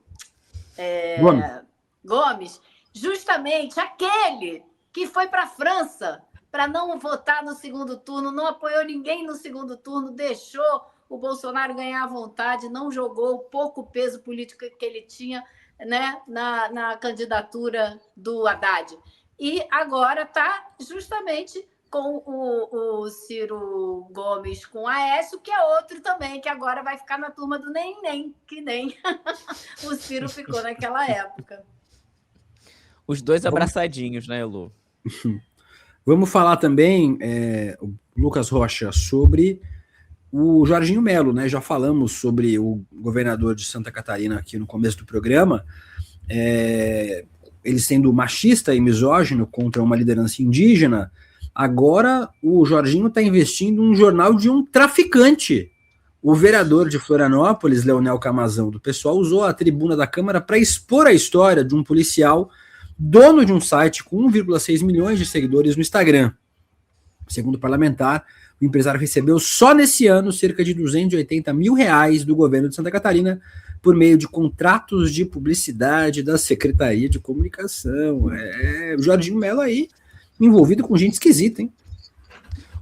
William, eu espero que a Amanda Miranda esteja usando aquelas máscaras que a gente usava na época da Covid, né? Porque quanto mais ela mexe na política de Santa Catarina, mais fede. Então eu espero que de alguma forma ela esteja se poupando, né? Então a reportagem da Amanda nos diz o seguinte, que o vereador de Florianópolis, o Leonel Camazão do PSOL, denunciou que o proprietário do site Jornal Razão, que é o Lohan Barentin, recebeu R$280 mil do governo de Santa Catarina apenas nesse ano, por meio aí da Secretaria de Comunicação. E é curioso que esse valor foi aumentando ao longo dos anos, né? No primeiro ano de governo de Jorginho Melo, era R$10 mil, e aí foi crescendo, e aí chegou totalizando aí em R$655 mil durante todo o período do governo Jorginho Melo. Nesse ano agora, ano eleitoral, R$280 mil.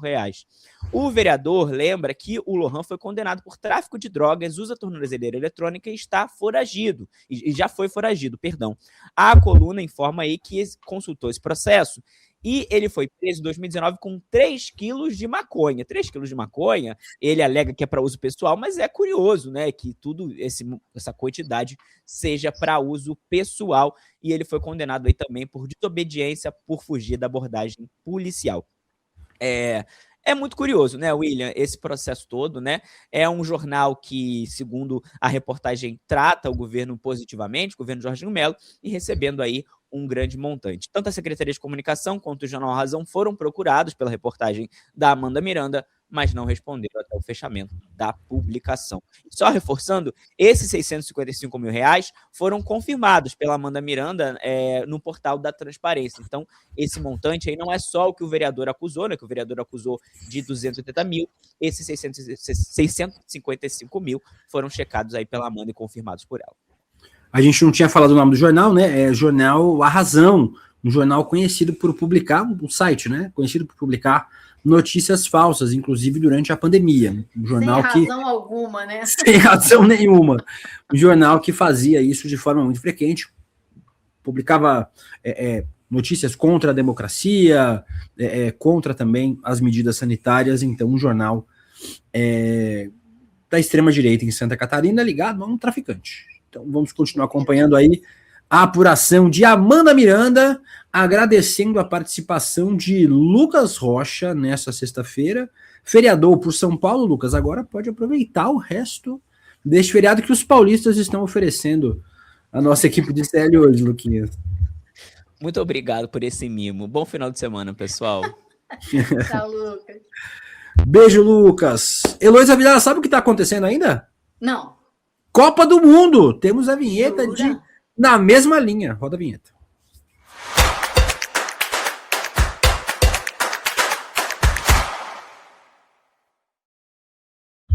Não é só porque o Brasil foi eliminado que a gente parou de falar de Copa do Mundo. Continuaremos falando sobre Copa do Mundo.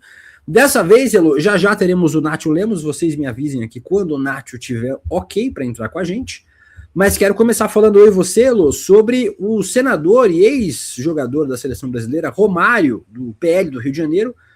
Ele teve valores a receber da Cazé TV bloqueados por determinação da Justiça do Rio de Janeiro. A medida faz parte de uma ação de cobrança movida pela empresa Concretize Projetos e Obras relacionada a uma dívida de 32,4 milhões de reais. A Justiça também determinou que a Cazé TV informe os contratos firmados com o ex-atacante para a cobertura da Copa do Mundo de 2026. O processo se arrasta há mais de 2 décadas e envolve o fechamento do Café 11 Bar, no qual Romário era sócio no Rio de Janeiro. O Romário está participando dessa cobertura, já é um descalabro, né, Elô? E agora vai ter aí que talvez deixar o cachê para pagar uma dívida que se arrasta por 20 anos. Olha, pois é, para ser bem justa com o Romário, ele pediu o bloqueio do pagamento dele aqui na Câmara dos Deputados, enquanto ele estivesse na Câmara, no Senado, enquanto ele estivesse na Copa do Mundo, para não ganhar nos 2 lugares. Então, feita esta ressalva, vamos à notícia, né? Porque a Justiça quer saber exatamente o que ele ganhou e de onde que ele ganhou, porque uma coisa é o que a Cazé TV paga para ele, mas foi só da Cazé TV direto? Teve outras empresas, né, que estão ligadas a esse evento que também participaram, pagaram o Romário. Então, a Justiça quer saber de tudo e o bloqueio é justamente por conta disso, porque existe uma dívida de mais de 30 milhões que ele precisa pagar, não paga há um tempão. Então, eles viraram, entrou dinheiro na conta, opa, vamos bloquear, botar aí em suspenso para ver se serve para abater da dívida que ele tem aqui, acho que é 4ª Vara da Justiça lá no Rio de Janeiro. É isso, né? Bobeou, entrou dinheiro, avisou, todo mundo viu que ele estava lá, todo mundo sabe que a grana é boa, que o cachê não dá para esconder isso, pequeno, né? Não dá para esconder, então ficou sujeito, né? O senador, como a Elô disse muito bem, pediu para não receber aqui na Câmara, aqui no Senado Federal, enquanto está trabalhando como senador, como comentarista na Copa do Mundo. Ainda acho esquisito um senador da República receber essa quantia de dinheiro de uma empresa privada, independente se continua recebendo salário na Câmara dos Deputados, no Senado, né, no Congresso ou não. Mas o Romário aí vai ter que responder agora, pelo menos, sobre esse projeto, sobre esse processo de 20 anos atrás, Elô. Esse negócio de receber dos lugares diferentes, ele não é o primeiro, né? A gente teve vários casos aí de ministras, que têm atividade artística, né? E que reivindicam o direito de continuar fazendo um projeto ou outro enquanto estão no lugar de ministro, né? Aconteceu com a ministra da Cultura, aconteceu com o Gilberto Gil quando foi ministro, então existe essa discussão. Então, acho que é bom a gente ressaltar que, pelo menos, ele teve a preocupação de pedir para bloquear o salário dele aqui, para evitar maiores críticas.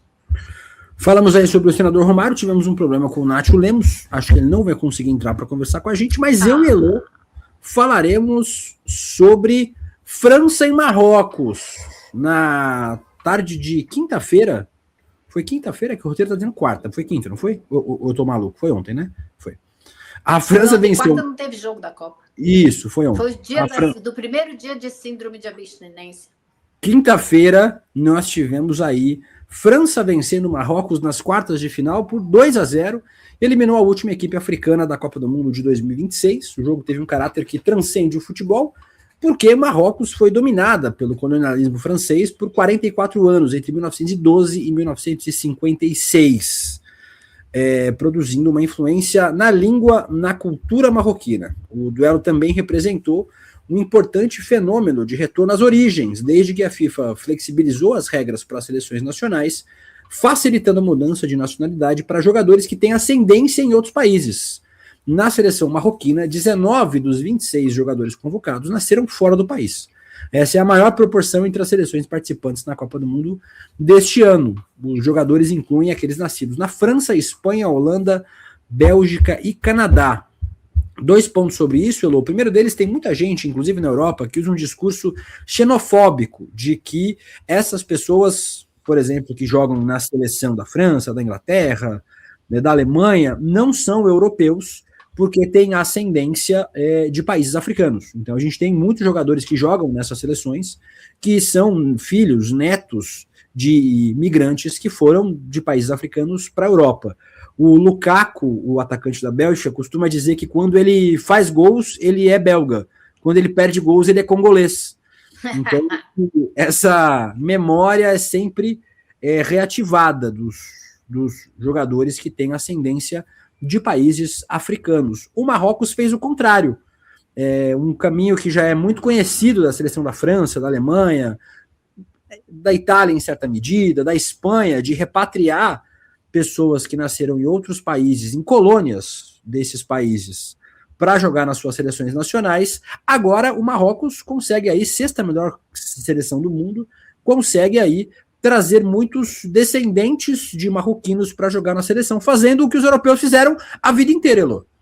Exatamente, mas eu achei sensacional que esses jogadores, claro, eles têm mais chances de entrar na seleção fazendo esse movimento, mas ao mesmo tempo também eu acho sensacional o quanto isso desperta um orgulho dos marroquinos em terem pessoas que querem ir para lá defender o time do país. A gente não consegue não assistir um jogo de Marrocos com França e não torcer para o Marrocos, e não torcer para a ex-colônia se impor em campo também como um país que tem que ser respeitado, né? Como aconteceu com vários países nessa Copa. A gente viu campanhas maravilhosas, como foi a campanha de Cabo Verde, que é um país que tem uma história de estruturação de formação recente, tem 50 anos, que é um país independente, que tem sua história.